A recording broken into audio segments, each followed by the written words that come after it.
ਹੱਕ ਸੱਚ ਦੀ ਆਵਾਜ਼ ਸੁਣਦੇ ਦੁਨੀਆ ਭਰ ਦੇ ਸਾਰੇ ਸਰੋਤਿਆਂ ਨੂੰ ਮੈਂ ਗੁਰਵਿੰਦਰ ਸਿੰਘ ਤੇ ਮੇਰੇ ਸਾਥੀ ਸਰਦਾਰ ਗੁਰਬਖਸ਼ ਸਿੰਘ ਜੀ ਬੈਂਸ ਸਭ ਤੋਂ ਪਹਿਲੇ ਫਤਿਹ ਬੁਲਾਉਂਦੇ ਆ ਜੀ। ਵਾਹਿਗੁਰੂ ਜੀ ਕਾ ਖਾਲਸਾ ਵਾਹਿਗੁਰੂ ਜੀ ਕੀ ਫਤਿਹ। ਸਰੋਤਿਓ, ਅੱਜ ਦਾ ਜਿਹੜਾ ਸਾਡਾ ਪ੍ਰੋਗਰਾਮ ਆ ਬੜਾ ਹੀ ਇੰਪੋਰਟੈਂਟ ਅਹਿਮ ਪ੍ਰੋਗਰਾਮ ਅਸੀਂ ਲੈ ਕੇ ਆਪਣੇ ਸਰੋਤਿਆਂ ਦੀ ਕਚਹਿਰੀ ਵਿੱਚ ਹਾਜ਼ਰ ਹੋਏ ਆ।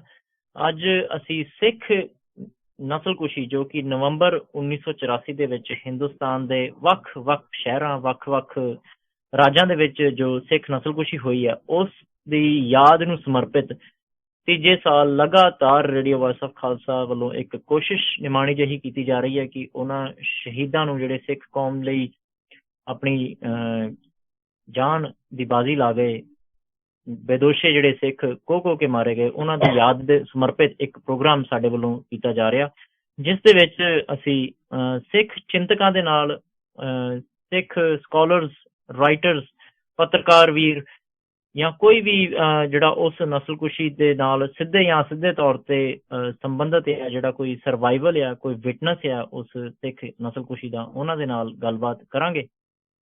ਤੇ ਉਸ ਦੇ ਬਾਬਤ ਜਿਹੜਾ ਪ੍ਰੋਗਰਾਮ 30 ਘੰਟੇ ਦਾ programme radio voice of Khalsa ਦੀ ਟੀਮ ਵੱਲੋਂ ਉਲੀਕਿਆ ਗਿਆ। 15 ਘੰਟੇ ਦਾ ਪ੍ਰੋਗਰਾਮ ਅੱਜ ਚੱਲੇਗਾ, ਜੋ ਕਿ ਹੁਣ ਮੈਲਬਰਨ ਦੇ ਟਾਈਮ ਸ਼ਾਮੀ 7 ਵਜੇ ਤੋਂ ਲੈ ਕੇ ਅਗਲੇ ਆਉਣ ਵਾਲੇ 15 ਘੰਟਿਆਂ ਤੱਕ ਲਗਾਤਾਰ ਚੱਲੇਗਾ। ਤੇ ਫਿਰ ਥੋੜੇ ਚਿਰ ਦਾ ਗੈਪ ਲੈ ਕੇ ਕੱਲ ਦੇ ਸਮੇਂ ਦੇ ਹਿਸਾਬ ਨਾਲ ਸੇਮ ਟਾਈਮ ਮੈਲਬਰਨ ਦਾ ਜੋ ਸਮਾਂ ਆ ਆਸਟ੍ਰੇਲੀਆ ਦਾ ਸ਼ਾਮੀ 7 ਵਜੇ, ਤੇ ਜੋ ਪੰਜਾਬ ਦਾ ਸਮਾਂ ਆ ਦੁਪਹਿਰ ਦੇ 1:30 ਵਜੇ, ਤੇ ਡੈਲਸ ਦਾ ਜੋ ਸਮਾਂ ਆ ਸਵੇਰ ਦੇ 3 ਵਜੇ ਤੋਂ ਪ੍ਰੋਗਰਾਮ ਸ਼ੁਰੂ ਹੋਏਗਾ ਤੇ 15 ਘੰਟੇ ਦਾ ਲਗਾਤਾਰ ਪ੍ਰੋਗਰਾਮ ਚੱਲੇਗਾ। ਸਰੋਤਿਓ, ਤੁਸੀਂ ਵੀ ਇਸ ਪ੍ਰੋਗਰਾਮ ਦਾ ਹਿੱਸਾ ਬਣ ਸਕਦੇ ਹੋ, ਪਰ ਅਸੀਂ ਆਪਣੇ ਸਰੋਤਿਆਂ ਨੂੰ ਬੇਨਤੀ ਕਰਨਾ ਚਾਹਾਂਗੇ ਕਿ ਕਾਲਸ ਸਾਨੂੰ ਇਸ ਪ੍ਰੋਗਰਾਮ ਦੇ ਵਿੱਚ ਘੱਟ ਕੀਤੀਆਂ ਜਾਣ, ਤਾਂ ਕਿ ਅਸੀਂ ਜੋ ਸਾਡੇ ਗੈਸਟ ਨੇ ਉਹਨਾਂ ਦੇ ਨਾਲ ਵੱਧ ਤੋਂ ਵੱਧ ਜਿਹੜੀ ਇਨਫੋਰਮੇਸ਼ਨ ਅਸੀਂ ਉਹਨਾਂ ਕੋਲੋਂ ਲੈ ਕੇ ਹੋਰ ਵੀ ਆਪਣੇ ਵੀਰਾਂ ਦੇ ਨਾਲ ਸਾਂਝੀ ਕਰ ਸਕੀਏ।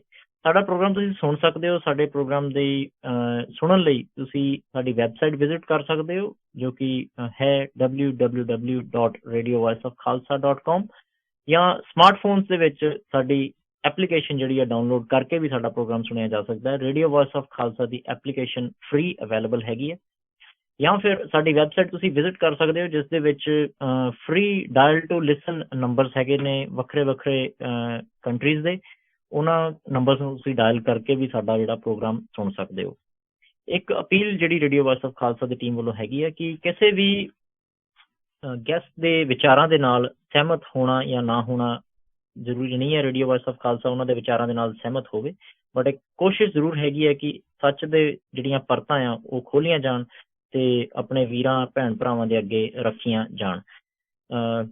ਗੁਰਬਖਸ਼ ਸਿੰਘ ਜੀ ਬੈਂਸ, ਤੁਸੀਂ ਇਸ ਨਸਲਕੁਸ਼ੀ ਦੇ ਬਾਰੇ ਕੀ ਗੱਲਬਾਤ ਐਡ ਕਰਨੀ ਚਾਹੋਗੇ? ਜਿਹੜਾ ਤੁਸੀਂ ਦੱਸਿਆ ਕਿ ਜੈਨੋਸਾਈਡ ਦਾ ਨਸਲਕੁਸ਼ੀ ਦਾ ਇਹ ਪ੍ਰੋਗਰਾਮ ਹੈ, ਸੋ ਆਪਾਂ ਇਸ ਸਾਲ ਜਿਹੜਾ 30 ਘੰਟੇ ਦਾ ਪ੍ਰੋਗਰਾਮ ਜਿਹੜਾ ਕੀਤਾ ਜਾ ਰਿਹਾ ਰੇਡੀਓ ਵਾਇਸ ਆਫ ਖਾਲਸਾ ਦੀ ਟੀਮ ਵੱਲੋਂ ਜੀ, ਅੱਜ ਹੁਣ ਸਾਡੇ ਪ੍ਰੋਗਰਾਮ ਤੋਂ ਆਸਟ੍ਰੇਲੀਆ ਦੇ ਸਮੇਂ ਤੋਂ ਹੀ ਸ਼ੁਰੂਆਤ ਹੋ ਰਹੀ ਹੈ। ਸੋ ਇਸ ਨੂੰ ਸ਼ੁਰੂ ਕਰਨ ਤੋਂ ਪਹਿਲਾਂ ਆਪਾਂ ਥੋੜਾ ਜਿਹਾ ਪਿਛੋਕੜ ਦੇ ਵਿੱਚ ਚਲੇ ਜਾਈਏ, ਜ਼ਿਆਦਾ ਸਮਾਂ ਨਹੀਂ ਲਵਾਂਗੇ। ਕਿ ਅੱਜ 31 ਅਕਤੂਬਰ ਦਾ ਸਾਡੇ ਆਸਟ੍ਰੇਲੀਆ ਦੇ ਵਿੱਚ ਇਸ ਵੇਲੇ 31 ਅਕਤੂਬਰ ਦੀ ਸ਼ਾਮ ਹੈ ਜੀ, ਉਹ ਮਹਾਨ ਦਿਹਾੜਾ ਹੈ ਜਿਸ ਦਿਨ ਦਰਬਾਰ ਸਾਹਿਬ ਦੇ ਉੱਤੇ ਟੈਂਕਾਂ ਤੋਪਾਂ ਦੇ ਨਾਲ ਹਮਲਾ ਕਰਨ ਵਾਲੀ ਹਿੰਦੁਸਤਾਨ ਦੀ ਫੌਜ ਦੀ ਮੁਖੀ ਪ੍ਰਧਾਨ ਮੰਤਰੀ ਇੰਦਰਾ ਗਾਂਧੀ ਜੀ, ਜਿਹਦੇ ਹੁਕਮਾਂ ਦੇ ਨਾਲ ਇਹ ਸਾਰਾ ਹੀ ਕਹਿਰ ਸਿੱਖ ਕੌਮ ਦੇ ਉੱਤੇ ਵਰਤਾਇਆ ਗਿਆ ਸੀ, ਉਸ ਨੂੰ ਕੀਤੇ ਦੀ ਸਜ਼ਾ ਦੇ ਕੇ ਉਸ ਨੂੰ ਸਿੱਖ ਇਤਿਹਾਸ ਦੇ ਅਕੀਦਿਆਂ ਤੋਂ ਜਾਣੂ ਕਰਵਾ ਕੇ ਉਹਨਾਂ ਸਾਡੇ ਮਹਾਨ ਸੂਰਬੀਰਾਂ ਨੇ, ਭਾਈ ਬੇਅੰਤ ਸਿੰਘ, ਭਾਈ ਸਤਵੰਤ ਸਿੰਘ ਜੀ ਨੇ ਦਿੱਲੀ ਦੇ ਵਿੱਚ ਉਹਦੀ ਰਿਹਾਇਸ਼ਗਾਹ ਦੇ ਉੱਤੇ ਹੀ ਉਸ ਨੂੰ ਕਤਲ ਕਰਕੇ ਉਹਦੀ ਸਜ਼ਾ ਦੇ ਕੇ ਨਰਕ ਧਾਮ ਨੂੰ ਤੋਰ ਦਿੱਤਾ ਸੀ। ਇਸ ਸਾਰੀ ਕਾਰਵਾਈ ਦੇ ਵਿੱਚ ਸ਼ਹੀਦ ਭਾਈ ਕੇਰ ਸਿੰਘ ਜੀ ਨੇ ਵੀ ਉਹਨਾਂ ਦਾ ਸਾਥ ਦਿੱਤਾ ਸੀ। ਭਾਈ ਬੇਅੰਤ ਸਿੰਘ ਜੀ, ਜਿਨ੍ਹਾਂ ਨੂੰ ਤਾਂ ਉਸੇ ਦਿਨ ਕਹਿ ਲਈਏ ਵੀ ਉਸੇ ਵਕਤ ਉੱਥੇ ਹੀ ਸ਼ਹਾਦਤ ਦਾ ਜਾਮ ਪੀਣਾ ਪੈ ਗਿਆ ਸੀ, ਅੱਜ ਦੇ ਦਿਨ ਹੀ, ਜਦ ਕਿ ਭਾਈ ਸਤਵੰਤ ਸਿੰਘ ਜੀ ਅਤੇ ਭਾਈ ਕੇਰ ਸਿੰਘ ਜੀ ਨੂੰ ਬਾਅਦ ਦੇ ਵਿੱਚ ਉਹਨਾਂ ਨੇ ਆਪਣਾ ਜੁਡੀਸ਼ਰੀ ਦਾ ਡਰਾਮਾ ਕਰਕੇ 6 ਜਨਵਰੀ 1999 ਨੂੰ ਜਾ ਕੇ ਉਹਨਾਂ ਨੂੰ ਫਿਰ ਤਿਹਾੜ ਜੇਲ੍ਹ ਦੇ ਵਿੱਚ ਫਾਂਸੀ ਦੇ ਕੇ ਸ਼ਹੀਦ ਕਰ ਦਿੱਤਾ ਗਿਆ ਸੀ। ਔਰ ਵੱਡੇ ਵੱਡੇ ਇਤਿਹਾਸਕਾਰਾਂ ਨੇ ਉਸ ਦਿਨ ਕਿਹਾ ਸੀ ਕਿ ਅੱਜ ਇਨਸਾਫ ਦਾ ਕਤਲ ਹੋਇਆ, ਅੱਜ 2 ਸਿੱਖਾਂ ਨੂੰ ਫਾਂਸੀ ਨਹੀਂ ਦਿੱਤੀ ਗਈ, ਇਹ ਇਨਸਾਫ ਦਾ ਕਤਲ ਹੋਇਆ। ਅੱਜ ਦੇ ਦਿਨ ਤੋਂ ਬਾਅਦ 31 ਅਕਤੂਬਰ ਤੋਂ ਬਾਅਦ ਹਿੰਦੁਸਤਾਨ ਦੇ ਵਿੱਚ ਜੋ ਕਹਿਰ ਸਿੱਖ ਕੌਮ ਦੇ ਉੱਤੇ ਵਰਤਾਇਆ ਗਿਆ, ਇਤਿਹਾਸ ਦੇ ਵਿੱਚ ਇਹਦੇ ਨਾਲ ਮਿਲਦੀ ਜੁਲਦੀ ਉਦਾਹਰਨ ਘੱਟ ਹੀ ਲੱਭੇਗੀ।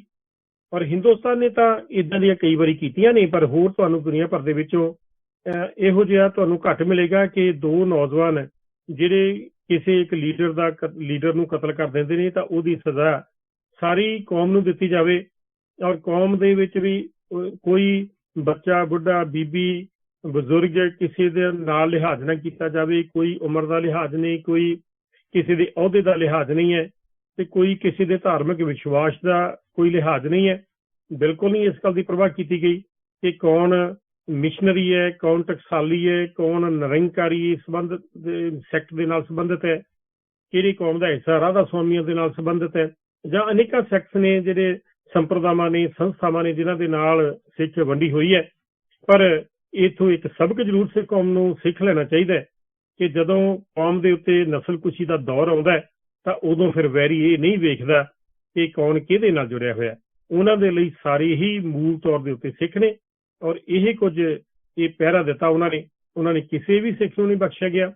ਔਰ ਦਿੱਲੀ ਦੇ ਵਿੱਚ ਕਿ ਔਰ ਬਾਹਰਲੇ ਸੂਬਿਆਂ ਦੇ ਵਿੱਚ ਇੱਥੋਂ ਤੱਕ ਵੀ ਨਸਲਕਤ ਹੋਈ ਹੈ ਕਿ ਪੰਜਾਬ ਦੇ ਵਿੱਚੋਂ ਟਰਾਂਸਪੋਰਟਰ, ਕਿਉਂਕਿ ਇਸ ਧਰਤੀ ਦੇ ਵਿੱਚ ਬਹੁਤੇ ਵੀਰ ਸਿੱਖ ਵੀਰ ਨੇ, ਔਰ ਉਹਨਾਂ ਦੇ ਜਿਹੜੇ ਟਰੱਕ ਸਨ, ਪੰਜਾਬ ਦੀ ਸਟਾਈਲ ਦੀਆਂ ਜਿਹੜੀਆਂ ਟਰੱਕਾਂ ਨੂੰ ਬੋਡੀਆਂ ਲੱਗੀਆਂ ਹੋਈਆਂ, ਇਸ ਆਧਾਰ ਦੇ ਉੱਤੇ 20 ਟਰੱਕਾਂ ਨੂੰ ਅੱਗ ਲਗਾ ਕੇ ਉਹਨਾਂ ਨੂੰ ਜਾਲ ਦਿੱਤਾ ਗਿਆ, ਸਿਰਫ ਇਸ ਪੱਧਰ ਦੇ ਉੱਤੇ ਹੀ ਕਿ ਕੋਈ ਕਿਸੇ ਦਾ ਕੋਈ ਲਿਹਾਜ਼ ਨਹੀਂ।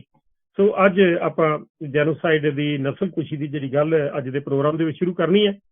ਕੱਲ੍ਹ ਵਾਲੇ ਪ੍ਰੋਗਰਾਮ ਦੇ ਵਿੱਚ ਵੀ ਥੋੜਾ ਜਿਹਾ ਹਿੱਸਾ ਅਸੀਂ ਕਵਰ ਕੀਤਾ ਸੀ, ਔਰ ਪਰਸੋਂ ਵੀ ਇਸ ਗੱਲ ਦੇ ਉੱਤੇ, ਇਸ ਟੌਪਿਕ ਦੇ ਉੱਤੇ ਗੱਲ ਕੀਤੀ ਸੀ ਕਿ ਜ਼ਿਆਦਾ ਕਰਕੇ ਜਦੋਂ ਅਸੀਂ ਜੈਨੋਸਾਈਡ ਦੀ, ਨਸਲਕੁਸ਼ੀ ਦੀ, ਨਸਲ ਘਾਤ ਦੀ ਗੱਲ ਕਰਦੇ ਹਾਂ ਤਾਂ ਜ਼ਿਆਦਾ ਕਰਕੇ ਇਹਦੇ ਅਰਥ ਜਿਹੜੇ ਨੇ ਅਸੀਂ ਫਿਜ਼ੀਕਲ ਰੂਪ ਦੇ ਵਿੱਚ ਲੈ ਲੈਂਦੇ ਹਾਂ, ਜਦ ਕਿ ਕੌਮ ਦੀ ਨਸਲਕੁਸ਼ੀ ਤੇ ਪਿਛਲੇ ਲੰਬੇ ਸਮੇਂ ਤੋਂ ਅਜੇ ਤੱਕ ਬਾਦਸਤੂਰ ਅੱਗੇ ਤੋਂ ਵੀ ਵਹਿਸ਼ੀ ਢੰਗ ਦੇ ਨਾਲ ਇਹ ਜਾਰੀ ਹੈ।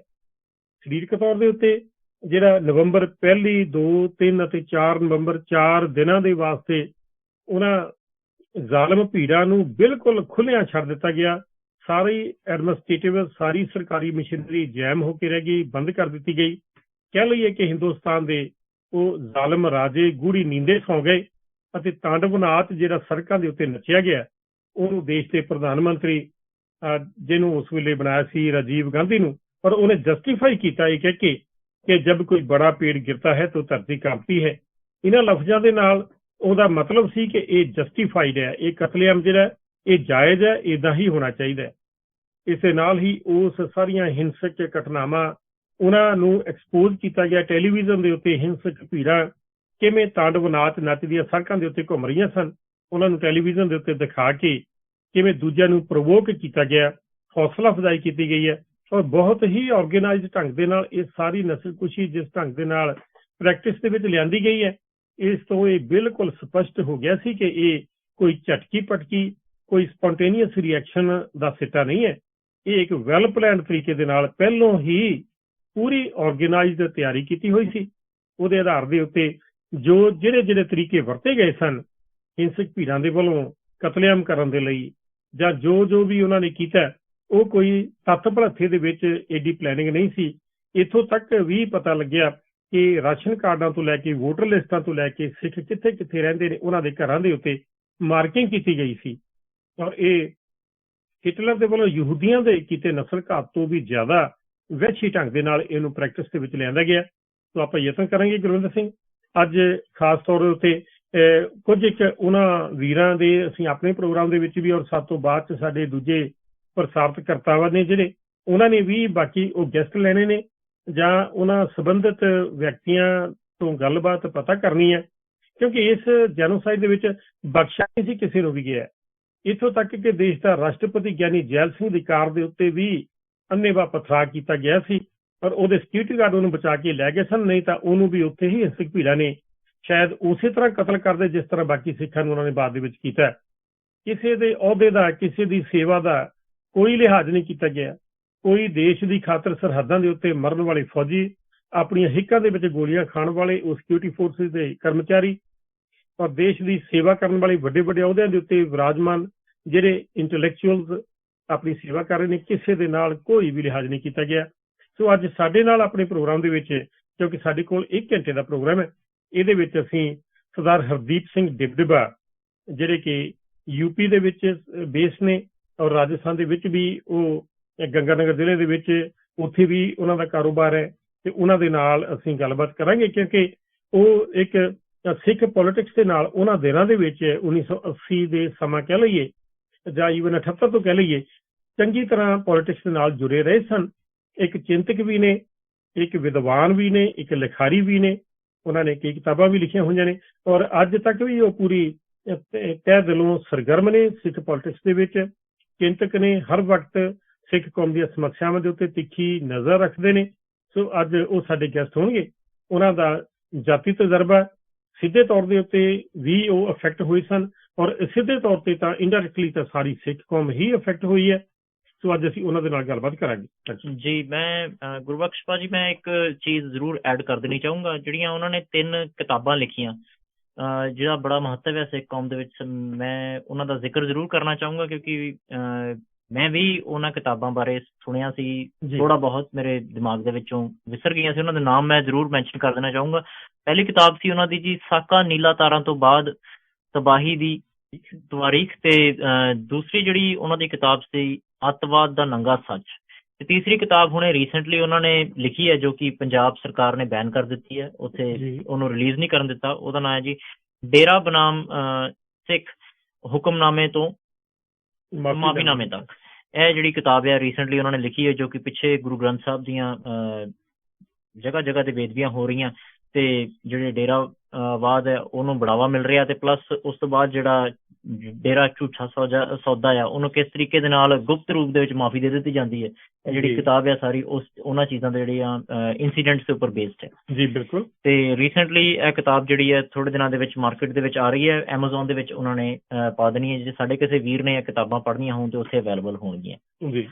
ਤੇ ਅੱਜ ਦੇ ਪ੍ਰੋਗਰਾਮ ਨੂੰ ਅਸੀਂ ਅੱਗੇ ਲੈ ਕੇ ਚੱਲਦੇ ਹਾਂ। ਗੱਲਬਾਤ ਅਸੀਂ ਸਰਦਾਰ ਹਰਦੀਪ ਸਿੰਘ ਜੀ ਡਿਬਡਿਬਾ ਜੀ ਨਾਲ ਕਰਦੇ ਹਾਂ, ਉਹਨਾਂ ਨੂੰ ਔਨ 에ਅਰ ਲੈ ਕੇ ਆਉਂਦੇ ਹਾਂ ਸਰੋਤਿਓ। ਤੇ ਤਦ ਤੱਕ ਤੁਸੀਂ ਇੱਕ ਛੋਟੀ ਜਿਹੀ ਬ੍ਰੇਕ ਲਓ ਤਾਂ ਕਿ ਅਸੀਂ ਉਹਨਾਂ ਨੂੰ ਫੋਨ ਲਾਈਨ ਦੇ ਵਿੱਚ ਸਿੱਧਾ ਰਾਜਸਥਾਨ ਤੋਂ ਲੈ ਲਈਏ।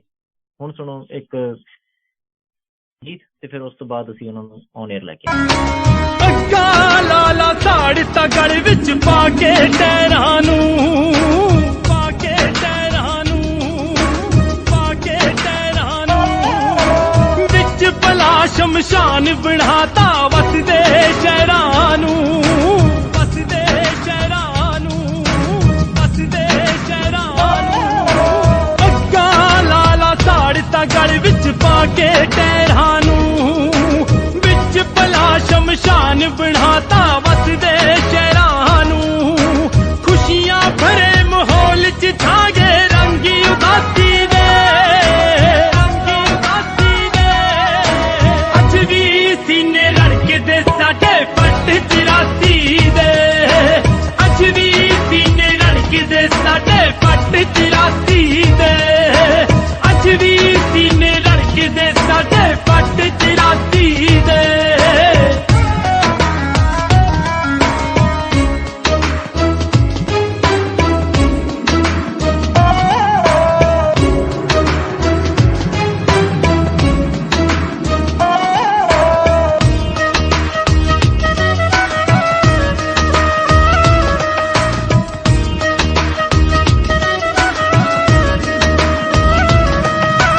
ਗਲੀਆਂ ਦੇ ਵਿੱਚ ਰੁੜੀਆਂ ਓ ਅੱਜ ਜਲੀਆਂ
ਲੜਕਦੇ ਸਾਡੇ ਪੱਟ 84 ਦੇ ਅੱਜ ਵੀ ਸੀਨੇ ਲੜਕਦੇ ਸਾਡੇ ਪੱਟ 84 ਦੇ ਪੱਟ 84 ਦੇ ਪੱਟ 84 ਦੇ। ਹਾਂਜੀ, ਹਰਦੀਪ ਸਿੰਘ ਜੀ, ਤੁਹਾਡਾ ਰੇਡੀਓ ਵੌਇਸ ਆਫ ਖਾਲਸਾ ਦੇ ਵਿੱਚ ਸਵਾਗਤ ਹੈ। ਜੀ ਆਇਆਂ ਨੂੰ। ਵਾਹਿਗੁਰੂ ਜੀ ਕਾ ਖਾਲਸਾ, ਵਾਹਿਗੁਰੂ ਜੀ ਕੀ ਫਤਿਹ। ਹਾਂਜੀ, ਵਾਹਿਗੁਰੂ ਜੀ ਕਾ ਖਾਲਸਾ, ਵਾਹਿਗੁਰੂ ਜੀ ਕੀ ਫਤਿਹ ਜੀ। ਹਾਂਜੀ ਹਰਦੀਪ ਸਿੰਘ ਜੀ, ਜਿਸ ਤਰ੍ਹਾਂ ਆਪਾਂ ਅੱਜ ਦੇ ਪ੍ਰੋਗਰਾਮ ਦੇ ਵਿੱਚ ਜਿਹੜੀ ਸਿੱਖ ਕੌਮ ਦੀ ਜਿਹੜਾ ਨਸਲ ਘਾਤ ਕੀਤਾ ਜਾ ਰਿਹਾ, ਜਿਹੜੀ ਜੈਨੋਸਾਈਡ ਹੋਈ ਹੈ, ਔਰ ਇਹ ਤਾਂ ਉਦੋਂ ਤੋਂ ਲੈ ਕੇ ਅੱਜ ਤੱਕ ਬਾਦਸਤੂਰ ਜਾਰੀ ਹੈ। ਪਰ ਉਚੇਚੇ ਤੌਰ ਦੇ ਉੱਤੇ ਅਸੀਂ, ਕਿਉਂਕਿ ਇਹ ਜਿਹੜੇ ਦਿਨ ਨੇ ਨਵੰਬਰ ਦਾ ਜਿਹੜਾ ਪਹਿਲਾ ਹਫ਼ਤਾ ਜਾਂ 4 ਦਿਨ ਪਹਿਲੇ ਨੇ, ਅੱਜ ਦੇ ਦਿਨ ਇੰਦਰਾ ਗਾਂਧੀ ਦਾ ਕਤਲ ਹੋ ਜਾਂਦਾ ਦਿੱਲੀ ਦੇ ਵਿੱਚ, ਅਤੇ ਉਸ ਤੋਂ ਬਾਅਦ ਸਮੁੱਚੀ ਸਿੱਖ ਕੌਮ ਨੂੰ ਨਿਸ਼ਾਨਾ ਬਣਾ ਕੇ ਜਿਸ ਤਰ੍ਹਾਂ ਸਾਰੀ ਸਮੁੱਚੀ ਮਸ਼ੀਨਰੀ ਸੜਕਾਂ ਤੇ ਉਤਰ ਆਉਂਦੀ ਹੈ, ਸਰਕਾਰੀ ਮਸ਼ੀਨਰੀ ਬੰਦ ਹੋ ਜਾਂਦੀ ਹੈ ਅਤੇ ਹਿੰਸਕ ਭੀੜਾਂ ਪਿੰਡਾਂ ਦੇ ਵਿੱਚੋਂ ਜਿਹੜੀਆਂ ਪਹਿਲੋਂ ਤਿਆਰ ਕਰਕੇ ਉਹਨਾਂ ਨੇ ਬਿਠਾਈਆਂ ਹੋਈਆਂ, ਉਹਨਾਂ ਨੇ ਜਿਸ ਤਰ੍ਹਾਂ ਜਿਸ ਤਰੀਕੇ ਦੇ ਨਾਲ ਸਿੱਖ ਕੌਮ ਦਾ ਘਾਣ ਕੀਤਾ ਹੈ, ਤੇ ਸ਼ਾਇਦ ਆਦਿ ਸ਼ੰਕਰਾਚਾਰੀਆ ਨੇ ਕਦੀ ਬੋਧੀਆਂ ਦੇ ਨਾਲ ਵੀ ਸ਼ਾਇਦ ਇੰਨਾ ਵਹਿਸ਼ੀ ਤਰੀਕਾ ਨਾ ਅਪਣਾਇਆ ਹੋਵੇ, ਖੈਰ ਉਹ ਬੀਤੇ ਦੀ ਗੱਲ ਹੈ।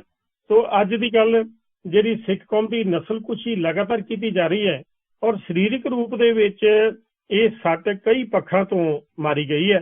ਪਹਿਲੋਂ ਤੋਂ ਦਿੱਲੀ ਦੇ ਵਿੱਚ ਜਾਂ ਦਿੱਲੀ ਤੋਂ ਬਾਹਰਲੇ ਸੂਬਿਆਂ ਦੇ ਵਿੱਚ ਉਚੇਚੇ ਤੌਰ ਤੇ ਜਿੱਥੇ ਜਿੱਥੇ ਕਾਂਗਰਸ ਦੀ ਸਰਕਾਰ ਸੀ ਉਹਨਾਂ ਦਿਨਾਂ ਦੇ ਵਿੱਚ, ਔਰ ਵਹਿਸ਼ੀ ਤਰੀਕੇ ਦੇ ਨਾਲ ਸਿੱਖ ਨੌਜਵਾਨਾਂ ਦਾ, ਬਜ਼ੁਰਗਾਂ ਦਾ, ਬੀਬੀਆਂ ਦਾ, ਬੱਚਿਆਂ ਦਾ ਕਤਲ ਕੀਤਾ ਗਿਆ। ਔਰ ਜਿਹੜੇ ਜਿਹੜੇ ਤਰੀਕੇ ਵਰਤੇ ਗਏ ਨੇ ਕਤਲੇਆਮ ਦੇ ਵਾਸਤੇ, ਕਿੱਡੇ ਵਹਿਸ਼ੀਆਨਾ ਤਰੀਕੇ ਅੱਜ ਦੇ ਯੁੱਗ ਦੇ ਵਿੱਚ ਯਕੀਨ ਕਰਨਾ ਹੀ ਮੁਸ਼ਕਲ ਹੈ। ਉਸ ਤੋਂ ਬਿਨਾਂ ਕਰੋੜਾਂ ਅਰਬਾਂ ਦੀਆਂ ਜਾਇਦਾਦਾਂ ਨੂੰ ਅੱਗਾਂ ਲਾ ਕੇ ਤਬਾਹ ਕਰ ਦੇਣਾ, ਔਰ ਛੋਟੀ ਉਮਰ ਦੀਆਂ ਬੱਚੀਆਂ ਤੋਂ ਲੈ ਕੇ 80-80 ਸਾਲ ਤੱਕ ਦੀਆਂ ਬੁੱਢੀਆਂ ਮਾਤਾਵਾਂ ਦੇ ਬਲਾਤਕਾਰ ਹੋਣੇ, ਔਰ ਚੁਰਾਹੇ ਦੇ ਵਿੱਚ ਇੱਜ਼ਤ ਰੋੜੀ ਜਾਣੀ, ਪੱਗਾਂ ਚੁੰਨੀਆਂ ਰੋੜੀਆਂ ਜਾਣੀਆਂ। ਸੋ ਇਹੋ ਜਿਹਾ ਜਿਹੜਾ ਜੋ ਵਰਤਾਰਾ ਘੱਲੂਘਾਰਾ ਕਹਿ ਲਈਏ ਸਿੱਖ ਕੌਮ ਦੇ ਉੱਤੇ ਇੱਕ ਜਿਹੜਾ ਵਰਤਾਰਾ ਵਰਤਾਇਆ ਗਿਆ, ਸੋ ਉਹਦੇ ਬਾਰੇ, ਕਿਉਂਕਿ ਹਰ ਸਿੱਖ ਹੀ ਤਕਰੀਬਨ ਡਾਇਰੈਕਟਲੀ ਔਰ ਇਨਡਾਇਰੈਕਟਲੀ ਅਫੈਕਟ ਹੋਇਆ, ਉਹਦੇ ਉੱਤੇ ਅਸਰ ਹੋਇਆ। ਸੋ ਸਾਡੇ ਪ੍ਰੋਗਰਾਮਾਂ ਦੇ ਵਿੱਚ ਅਸੀਂ ਉਹਨਾਂ ਕੁਝ ਇੱਕ ਵੀਰਾਂ ਭੈਣਾਂ ਦੇ ਨਾਲ ਗੱਲਬਾਤ ਕਰਨੀ ਹੈ ਕਿ ਜਿਨ੍ਹਾਂ ਦੇ ਉੱਤੇ ਜਿਨ੍ਹਾਂ ਨੇ ਆਪਣੇ ਪਿੰਡੇ ਦੇ ਉੱਤੇ ਹੰਢਾਇਆ ਜਾਂ ਉਹਨਾਂ ਨੇ ਵੇਖਿਆ। ਸੋ ਸਭ ਤੋਂ ਪਹਿਲਾਂ ਤੁਹਾਡੇ ਨਾਲ ਅਸੀਂ ਇਹ ਗੱਲਬਾਤ ਇੱਥੇ ਸ਼ੁਰੂ ਕਰਦੇ ਹਾਂ ਕਿ ਇਸ ਨਸਲਕੁਸ਼ੀ ਦਾ ਵਰਤਾਰਾ ਤੁਸੀਂ ਇੱਕ ਥੋੜੇ ਡਿਸਟੈਂਸ ਤੋਂ ਦੇਖਿਆ ਜਾਂ ਤੁਸੀਂ ਨੇੜੇ ਹੋ ਕੇ ਦੇਖਿਆ? ਤੁਹਾਡਾ ਕੀ ਤਜਰਬਾ ਰਿਹਾ ਇਸ ਸਾਰੀ ਵਾਰਦਾਤ ਦੇ ਵਿੱਚ? ਇਸ ਜਿਹੜੀ ਸਾਰੀ ਵਾਰਦਾਤ ਨੂੰ ਮੈਂ ਡਿਸਟੈਂਸ ਤੋਂ ਵੇਖਿਆ ਤੇ ਬਹੁਤ ਨੇੜਿਓਂ ਵੀ ਵੇਖਿਆ, ਕਿਉਂਕਿ ਆਫਟਰ ਬਲੂ ਸਟਾਰ ਜਦੋਂ ਅਸੀਂ ਪਹਿਲੀ ਵਾਰ ਅੰਮ੍ਰਿਤਸਰ ਗਏ, 17 ਜੂਨ ਨੂੰ ਮੈਂ ਅੰਮ੍ਰਿਤਸਰ ਚਲਾ ਗਿਆ ਸੀ, ਤੇ ਉਸ ਤੋਂ ਬਾਅਦ ਮੈਂ ਲਗਾਤਾਰ ਪੰਜਾਬ ਮੂਵਮੈਂਟ ਨਾਲ ਜੁੜਿਆ ਰਿਹਾ, ਅੱਜ ਤਾਈਂ ਵੀ ਜੁੜਿਆ ਹੋਇਆ। ਤੇ ਇਹ ਜਿਹੜਾ ਵਰਤਾਰਾ ਸੀਗਾ, ਜਿਹੜਾ ਇਹ ਮਤਲਬ ਮੈਂ ਬਿਲਕੁਲ ਆਪਣੇ ਬਿਲਕੁਲ ਨੇੜਿਓਂ ਕਹਾਂ ਜਾਂ ਮੈਂ ਕਹਾਂ ਕਿ ਮੇਰੇ ਸਾਹਮਣੇ ਹੋਇਆ ਜਾਂ ਮੇਰੇ ਨਾਲ ਵੀ ਹੋਇਆ, ਜਿਵੇਂ ਮੈਂ ਇਸ ਵਰਤਾਰੇ ਦੇ ਵਿੱਚ ਮੈਂ ਵੀ ਇਨਵੋਲਵ ਹੋਇਆ। ਕਰਨਪੁਰ ਤਹਿਸੀਲ ਦੇ ਵਿੱਚ 7 FF ਮੇਰਾ ਪਿੰਡ ਆ, ਪਰ ਅਸੀਂ ਮਾਈਗ੍ਰੇਟ ਕਰਕੇ ਯੂਪੀ ਚਲੇ ਗਏ ਸੀ। ਉੱਥੇ ਮੇਰਾ ਪਿੰਡ ਡਿਬਡਿਬਾ ਹੈ, ਤਾਂ ਹੀ ਮੈਂ ਆਪਣੇ ਨਾਮ ਨਾਲ ਡਿਬਡਿਬਾ ਰੱਖਦਾ। ਰੁਦਰਪੁਰ ਸ਼ਹਿਰ ਆ ਸਾਡਾ, ਬਿਲਕੁਲ ਜਿਹੜਾ ਅੱਜ ਉੱਤਰਾਖੰਡ ਦੀ ਆਰਥਿਕ ਰਾਜਧਾਨੀ ਜਿਹਨੂੰ ਕਿਹਾ ਜਾਂਦਾ ਹੈ, ਉਹ ਸ਼ਹਿਰ ਉਦੋਂ ਛੋਟਾ ਜਿਹਾ ਸ਼ਹਿਰ ਸੀ 1984 ਵੇਲੇ। ਤੇ ਉਹ ਉਸ ਦਿਨ ਦੀ ਮੈਨੂੰ ਘਟਨਾ ਜਿਹੜੀ ਆ ਉਹ ਅੱਜ ਵੀ ਬਿਲਕੁਲ ਇੱਕ ਲਾਈਵ ਫਿਲਮ ਦੀ ਤਰ੍ਹਾਂ ਯਾਦ ਹੈ, ਕਿਉਂਕਿ ਮੈਂ 31 ਅਕਤੂਬਰ ਨੂੰ ਲਗਭਗ 12 ਵਜੇ ਇਹ ਖਬਰ ਸਾਡੇ ਕੋਲ ਆ ਗਈ ਕਿ ਇੰਦਰਾ ਗਾਂਧੀ ਦਾ ਕਤਲ ਹੋ ਗਿਆ।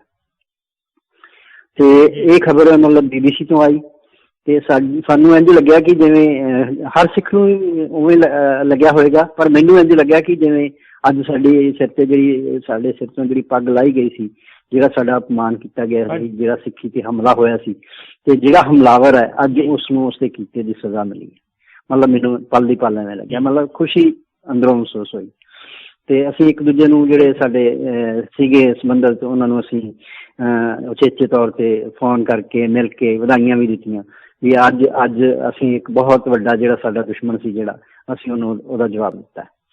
ਪਰ ਮੈਂ ਕਹਾਂ ਕਿ ਇਹ ਸਾਡੀ ਖੁਸ਼ੀ ਜਿਹੜੀ ਆ ਇਹ ਬਹੁਤ ਜ਼ਿਆਦਾ ਸਮਾਂ ਨਹੀਂ ਰਹਿ ਸਕੀ, ਕਿਉਂਕਿ ਸ਼ਾਮ ਹੁੰਦਿਆਂ ਇਹ ਖਬਰਾਂ ਆਉਣ ਲੱਗ ਗਈਆਂ ਸੀ ਕਿ ਦਿੱਲੀ ਦੇ ਵਿੱਚ ਜਿਹੜਾ ਮਾਹੌਲ ਜਿਹੜਾ ਉਹ ਵਿਗੜ ਗਿਆ ਹੈ ਤੇ ਸਿੱਖ ਜਿਹੜੇ ਨੇ ਦਹਿਸ਼ਤ ਵਿੱਚ ਨੇ, ਤੇ ਉੱਥੇ ਕੋਈ ਵਾਰਦਾਤਾਂ ਵੀ ਹੋਈਆਂ ਨੇ। ਇਸ ਤਰ੍ਹਾਂ ਦੀਆਂ ਖਬਰਾਂ ਸ਼ਾਮ ਹੁੰਦਿਆਂ ਆਉਣ ਲੱਗੀਆਂ ਸੀ। ਪਰ ਐ ਨਹੀਂ ਸੀ ਪਤਾ ਵੀ ਇੰਨਾ ਵੱਡਾ ਕੋਈ ਘੱਲੂਘਾਰਾ ਹੋਏਗਾ ਸਿੱਖਾਂ ਨਾਲ ਜਿੱਡਾ ਵੱਡਾ ਹੋਇਆ। 31 ਤਰੀਕ ਨੂੰ ਰਾਤ ਨੂੰ ਦੇਰ ਰਾਤ ਤੱਕ ਅਸੀਂ BBC ਤੋਂ ਖਬਰਾਂ ਸੁਣਦੇ ਰਹੇ, ਔਰ ਅਗਲੇ ਦਿਨ ਸਵੇਰੇ ਮੈਂ ਫਿਰ ਸ਼ਹਿਰ ਨੂੰ ਜਾਣ ਲੱਗਿਆ ਜਦੋਂ, ਤੇ ਰਸਤੇ ਵਿੱਚ ਮੈਨੂੰ ਇੱਕ ਸਾਡਾ ਮੁਅੱਜ਼ਜ਼ ਜਿਹੜਾ ਸੀਗਾ ਇਲਾਕੇ ਦਾ ਬੰਦਾ, ਉਹ ਸ਼ਹਿਰ ਵੱਲੋਂ ਹੀ ਵਾਪਸ ਆਉਂਦਾ ਮੈਨੂੰ ਮਿਲਿਆ। ਕਹਿੰਦਾ ਵੀ ਕਿੱਧਰ ਚੱਲਿਆ? ਮੈਂ ਕਿਹਾ ਜੀ ਮੈਂ ਸ਼ਹਿਰ ਚੱਲਿਆ। ਕਹਿੰਦਾ ਸਾਰਾ ਸ਼ਹਿਰ ਸੜਕਾਂ ਤੇ ਉਤਰਿਆ ਹੋਇਆ, ਤੂੰ ਕਿੱਧਰ ਚੱਲਿਆ? ਨਾਲੇ ਤੇਰੇ ਵਰਗੇ ਬੰਦੇ ਜਿਹੜੇ ਪਹਿਲਾਂ ਹੀ ਉਹਨਾਂ ਦੇ ਨਿਸ਼ਾਨੇ ਤੇ ਆ, ਤੇਰਾ ਤੇ ਉੱਥੇ ਜਾਣਾ ਬਿਲਕੁਲ ਵੀ ਜਾਇਜ਼ ਨਹੀਂ ਬਣਦਾ, ਤੇ ਤੂੰ ਘਰ ਮੁੜ ਜਾ। ਪਰ ਉਦੋਂ ਸਮਝ ਇਹੋ ਜਿਹੀ ਸੀ ਜਾਂ ਜਜ਼ਬਾਤ ਇਹੋ ਜਿਹੇ ਸੀਗੇ, ਖੂਨ ਇਹੋ ਜਿਹਾ ਸੀ ਗਰਮ ਨਵਾਂ। ਮੈਨੂੰ ਇੰਝ ਲੱਗਿਆ ਵੀ ਜੇ ਸ਼ਹਿਰ ਦੇ ਉੱਤੇ ਕੋਈ ਵਿਪਤਾ ਬਣੀ ਹੈ ਮੇਰੀ ਕੌਮ ਦੇ ਉੱਤੇ, ਤੇ ਮੈਂ ਘਰ ਕਿਵੇਂ ਮੁੜ ਜਾਵਾਂ? ਮੈਂ ਉਹਦੇ ਤੋਂ ਜਿਵੇਂ ਇੱਕ ਤਰ੍ਹਾਂ ਨਾਲ ਖਹਿੜਾ ਛਡਾਈ ਦਾ। ਮੈਂ ਕਿਹਾ ਜੀ ਮੈਂ ਪੈਟਰੋਲ ਪੰਪ ਤੋਂ ਨਾ ਤੇਲ ਪਵਾ ਕੇ ਮੁੜ ਆਉਣਾ, ਤੇ ਚਲੋ ਮੈਂ ਮੁੜ ਆਉਣਾ ਜੀ। ਮੇਰੇ ਕੋਲ ਮੋਟਰਸਾਈਕਲ ਸੀ ਬੁਲਟ, ਤੇ ਮੈਂ ਲੈ ਕੇ ਸ਼ਹਿਰ ਚਲਾ ਗਿਆ। ਔਰ ਸੱਚੀ ਗੱਲ ਇਹੋ ਸੀ ਵੀ ਜਦੋਂ ਮੈਂ ਸ਼ਹਿਰ ਵਿੱਚ ਵੜਿਆ, ਪੂਰੇ ਬਾਜ਼ਾਰ ਦੇ ਵਿੱਚ ਭੀੜ ਸੀਗੀ ਨਾਅਰੇ ਲਾਉਂਦੀ, ਖੂਨ ਕਾ ਬਦਲਾ ਖੂਨ, ਜਿਹੜੀ ਸੜਕ ਦੇ ਉੱਤੇ, ਤੇ ਪੁਲਿਸ ਜਿਹੜੀ ਸੀਗੀ ਉਹਨਾਂ ਦੇ ਚਾਰੇ ਬੰਨੇ ਚੱਲ ਰਹੀ ਸੀ। ਤੇ ਭੀੜ ਜਿਹੜੀ ਸੀ ਉਹ ਸਾਡੇ ਗੁਰਦੁਆਰੇ ਦੇ ਵੱਲ ਵੱਧ ਰਹੀ ਸੀ, ਜਿਹੜਾ ਮੇਨ ਗੁਰਦੁਆਰਾ ਸੀ। ਮੈਂ ਪਹਿਲਾਂ ਉਹਨਾਂ ਦੇ ਕੋਲੋਂ ਲੰਘ ਕੇ ਆਪਣੇ ਗੁਰਦੁਆਰੇ ਗਿਆ। ਮੈਂ ਅੰਦਰ ਗਿਆ ਤੇ ਅੰਦਰ ਸਿੰਘ ਬੈਠੇ ਹੋਏ ਸੀ। ਉਹਨਾਂ ਨੂੰ ਜਦੋਂ ਮੈਂ ਮਿਲਿਆ, ਉਹਨਾਂ ਨੂੰ ਵੀ ਚੰਗਾ ਲੱਗਾ ਕਿ ਕੋਈ ਪਿੰਡਾਂ ਵਿੱਚੋਂ ਵੀ ਆਇਆ ਸਾਡੇ ਨਾਲ। ਤੇ ਮੈਂ ਉਹਨਾਂ ਨੂੰ ਇਹ ਕਹਿ ਕੇ ਮੈਂ ਕਿਹਾ ਵੀ ਚਲੋ ਤੁਸੀਂ ਤਾਂ ਬੈਠੇ ਹੀ ਅੰਦਰ, ਮੈਂ ਹੋਰ ਲੋਕਾਂ ਨੂੰ ਵੀ ਲੈ ਕੇ ਆਉਣਾ, ਅਸੀਂ ਇਕੱਠੇ ਹੋ ਕੇ ਆਉਣੇ ਹਾਂ। ਅਸੀਂ ਵੀ ਜਿਹੜੀ ਇਹ ਭੀੜ ਆਈ ਹੈ ਨਿਸ਼ਚਿਤ ਤੌਰ 'ਤੇ ਗੁਰਦੁਆਰੇ 'ਤੇ ਹਮਲਾ ਕਰੇਗੀ। ਤੇ ਮੈਂ ਇਸੇ ਤਰ੍ਹਾਂ ਹੀ ਅੱਗੇ ਨਿਕਲ ਗਿਆ। ਸ਼ਹਿਰ ਦੀ ਇੱਕ ਬਸਤੀ ਹੈ ਪੂਰੀ ਪਿਓਰ ਸਿੱਖਾਂ ਦੀ, ਉਹ ਟਰੱਕ ਯੂਨੀਅਨ ਵਾਲੇ ਵੀ ਨੇ ਤੇ ਮਾਰਸ਼ਲ ਵੀ ਸੀਗੇ, ਉਹ ਜ਼ਿਆਦਾ ਇਸ ਮੂਵਮੈਂਟ ਵਿੱਚ ਉਹਨਾਂ ਦਾ ਚੰਗਾ ਰੋਲ ਸੀ। ਮੈਂ ਉਹਨਾਂ ਸਾਰਿਆਂ ਘਰਾਂ ਦੇ ਵਿੱਚ ਗਿਆ ਵੀ ਇਸ ਤਰ੍ਹਾਂ ਸਾਰੀ ਭੀੜ ਜਿਹੜੀ ਹੈ ਆਪਣੇ ਗੁਰਦੁਆਰਿਆਂ 'ਤੇ ਅਟੈਕ ਕਰਨ ਵਾਸਤੇ ਨਿਕਲੀ ਹੋਈ ਹੈ, ਤੇ ਆਪਾਂ ਨੂੰ ਆਪਣੇ ਹੋਰ ਨਹੀਂ ਤੇ ਆਪਣੇ ਗੁਰਦੁਆਰੇ ਪ੍ਰੋਟੈਕਟ ਕਰਨ ਵਾਸਤੇ ਘਰਾਂ 'ਚੋਂ ਨਿਕਲਣਾ ਚਾਹੀਦਾ। ਬੜਾ ਮੁਸ਼ਕਿਲ ਨਾਲ ਮੈਂ 7-8 ਲੋਕ ਜਿਹੜੇ ਸੀ ਮੈਂ ਉਹਨਾਂ ਨੂੰ ਕੱਢ ਸਕਿਆ। 2 ਗੁਰਦੁਆਰੇ ਸੀ ਪਿੰਡ ਦੇ ਵਿੱਚ, ਸ਼ਹਿਰ ਦੇ ਵਿੱਚ, ਇੱਕ ਮੇਨ ਸਿੰਘ ਸਭਾ ਸੀ ਤੇ ਇੱਕ ਉਸੇ ਬੰਨੇ ਹੀ ਜਿਹੜਾ ਸੀਗਾ ਸਾਡਾ ਆਵਾਜ਼ ਵਿਕਾਸ ਦਾ ਗੁਰਦੁਆਰਾ। ਉਹ ਛੋਟੀ ਜਿਹੀ ਆਬਾਦੀ ਸੀ। ਅਸੀਂ ਉਸ ਗੁਰਦੁਆਰੇ ਬੈਠ ਕੇ, ਤੇ ਅਸੀਂ ਹਲੇ ਇਕੱਠੇ ਹੀ ਹੋਏ ਸੀ, 7-8 ਸਿੰਘ ਸੀਗੇ। ਜਦੋਂ ਇਕੱਠੇ ਹੋਏ ਤੇ ਭੀੜ ਪੂਰੇ ਜ਼ੋਰ ਨਾਲ, ਜਿਹੜੀ ਇੰਝ ਜਿਵੇਂ ਇੱਕ ਡੂਮਣਾ ਨਹੀਂ ਉੱਡਦਾ ਹੁੰਦਾ ਤੇ ਆਵਾਜ਼ ਆਉਂਦੀ ਹੈ, ਇਸ ਤਰ੍ਹਾਂ ਦੀ ਆਵਾਜ਼ ਆ ਰਹੀ ਸੀ ਜਿਵੇਂ ਭੀੜ ਦੀਆਂ ਆਵਾਜ਼ਾਂ, ਜਿਵੇਂ ਨਾਅਰੇ, ਜਿਵੇਂ। ਤੇ ਅਸੀਂ ਅੰਦਰ ਬੈਠੇ ਸੀਗੇ ਤੇ ਅਸੀਂ ਫਿਰ ਸਾਰਿਆਂ ਨੇ ਕਿਹਾ ਵੀ ਆਪਾਂ ਹੁਣ ਸਮਾਂ ਆ ਗਿਆ ਹੈ ਜਿਵੇਂ ਵੀ ਆਪਾਂ ਹੁਣ ਅੰਦਰ ਬੈਠੇ ਹਾਂ, ਵੀ ਮਰ ਜਾਣਾ ਨਿਸ਼ਚਿਤ ਤੌਰ 'ਤੇ। ਕਿ ਭੀੜ ਆਈ ਤੇ ਉਹਨਾਂ ਨੇ ਹਮਲਾ ਕੀਤਾ, ਕੋਈ ਇਹੋ ਜਿਹੀ ਗੱਲ ਹੋਈ, ਤੇ ਆਪਾਂ ਨੂੰ ਬਾਹਰ ਨਿਕਲ ਕੇ ਮੁਕਾਬਲਾ ਕਰਨਾ ਚਾਹੀਦਾ। ਤੇ ਅਸੀਂ ਗੁਰੂ ਮਹਾਰਾਜ ਦੀ ਅੱਗੇ ਅਰਦਾਸਾਂ ਸੁਝਿਆ, ਪਰਿਕਰਮਾ ਕੀਤੀ ਤੇ ਅਸੀਂ ਬਾਹਰ ਨਿਕਲੇ। ਤੇ ਅਸੀਂ ਸਾਹਮਣੇ ਵੇਖਿਆ ਵੀ ਘੱਟ ਤੋਂ ਘੱਟ ਵੀ 5000 ਦੀ ਭੀੜ ਹੋਏਗੀ ਜਿਹੜੀ ਨਾਅਰੇ ਮਾਰ ਕੇ ਆ ਰਹੀ ਸੀ। ਤੇ ਪੁਲਿਸ ਬੜੇ ਆਰਾਮ ਨਾਲ ਉਹਨਾਂ ਦੇ ਰੁਦਰਪੁਰ ਸ਼ਹਿਰ ਦੇ ਵਿੱਚ ਬੜੇ ਆਰਾਮ ਨਾਲ ਉਹਨਾਂ ਦੇ ਅੱਗੇ ਪਿੱਛੇ ਫਿਰ ਰਹੀ ਸੀ। ਔਰ ਇਸ ਦੌਰਾਨ ਹੀ ਅਸੀਂ ਜਦੋਂ ਬੈਠੇ ਸੀ ਗੁਰਦੁਆਰਾ ਸਾਹਿਬ, ਤੇ ਇੱਕ ਸਰਦਾਰ ਜੀ ਸਾਡੇ ਕੋਲ ਆਏ। ਉਹ ਕਹਿੰਦੇ ਵੀ ਮੇਰਾ ਘਰ ਪਿਛਲੀ ਗਲੀ ਵਿੱਚ ਹੈ, ਮੈਂ ਗੁਰਦੁਆਰੇ ਤੇ ਤੁਹਾਡੇ ਕੋਲ ਆ ਕੇ ਨਹੀਂ ਬੈਠ ਸਕਦਾ, ਪਰ ਜੇ ਕੋਈ ਇਹੋ ਜਿਹਾ ਸਮਾਂ ਬਣਿਆ ਤੇ ਸਾਡੇ ਕੋਲ ਅਸਲਾ ਹੈਗਾ, ਅਸੀਂ 8-10 ਬੰਦੇ ਹੈਗੇ ਹਾਂ, ਅਸੀਂ ਤੁਹਾਨੂੰ ਪ੍ਰੋਟੈਕਸ਼ਨ ਦੇਵਾਂਗੇ ਕਿਸੇ ਵੀ ਤਰੀਕੇ ਨਾਲ ਜੋ ਸਾਡੇ ਤੋਂ ਬਣ ਪਾਇਆ। ਤੇ ਅਸੀਂ ਆਖਿਆ ਠੀਕ ਹੈ ਜੀ। ਤੇ ਅਸੀਂ ਜਦੋਂ ਬਾਹਰ ਨਿਕਲੇ 7-8 ਜਾਣੇ, ਤੇ ਭੀੜ ਬਿਲਕੁਲ ਸਾਹਮਣੇ ਸੀ। ਤੇ ਫਿਰ ਜਿਵੇਂ ਸਿੱਖੀ ਜਜ਼ਬਾਤ ਮੈਂ ਉਹਨੂੰ ਕਹੂੰਗਾ, ਜਾਂ ਕੋਈ ਵਾਹਿਗੁਰੂ ਦੀ ਕਰਾਮਾਤ ਕਹੂੰਗਾ, ਵੀ ਐਸੀ ਇੱਕ ਕਰਾਮਾਤ ਵਰਤੀ। 8 ਬੰਦੇ ਔਰ ਸਾਹਮਣੇ 5000 ਦਾ ਇਕੱਠ। 8 ਵਿੱਚੋਂ ਇੱਕ ਵੀ ਬੰਦੇ ਦਾ ਪੈਰ ਪਛਾਣ ਨਹੀਂ ਹੋਇਆ। ਜਕਾਰਾ ਬੁਲਾਇਆ ਇੱਕ ਸਿੰਘ ਨੇ, ਔਰ ਨੰਗੀ ਤਲਵਾਰ ਉਹਦੇ ਹੱਥ ਵਿੱਚ ਸੀ। ਉਹਨੇ ਇੰਨੀ ਜ਼ੋਰ ਦੀ ਜਕਾਰਾ ਬੁਲਾ ਕੇ ਜਦੋਂ ਉਹਨੂੰ ਸੜਕ ਦੇ ਉੱਤੇ ਮਾਰਿਆ, ਮੈਨੂੰ ਅੱਜ ਵੀ ਯਾਦ ਹੈ ਵੀ ਸੜਕ ਤੋਂ ਚਿੰਗਾੜੇ ਨਿਕਲੇ। ਤੇ ਉਹਦਾ ਭੱਜਣਾ ਔਰ ਸਾਡਾ ਸਾਰਿਆਂ ਦਾ ਉਹਦੇ ਨਾਲ ਇੱਕ ਦੂਜੇ ਤੋਂ ਅੱਗੇ ਹੋ ਕੇ ਭੱਜਣਾ, ਉਹ ਪਤਾ ਨਹੀਂ ਤੇ ਭੀੜ ਤੇ ਕੋਈ ਮਨੋਵਿਗਿਆਨਿਕ ਅਸਰ ਪਿਆ। ਉਹ 5000 ਦੀ ਭੀੜ ਸਾਡੇ ਅੱਗੇ ਲੱਗ ਕੇ ਇੰਝ ਭੱਜੀ ਵੀ ਉਹਨਾਂ ਨੂੰ ਸ਼ਾਇਦ, ਮੈਨੂੰ ਤਾਂ ਇੰਝ ਲੱਗਦਾ ਕੋਈ ਜਿਵੇਂ ਸ਼ਹੀਦਾਂ ਦਾ ਪਹਿਰਾ ਹੋ ਗਿਆ ਹੋਵੇ ਜੀ ਕੀਤਾ। ਉਹਨਾਂ ਨੂੰ ਕਿੰਨੇ ਕੁ ਦਿਸੇ ਹੋਣਗੇ। ਤੇ ਪੁਲਿਸ ਵੀ ਉਹਨਾਂ ਦੇ ਨਾਲ ਲੱਗ ਕੇ ਭੱਜ ਪੀ ਗਏ।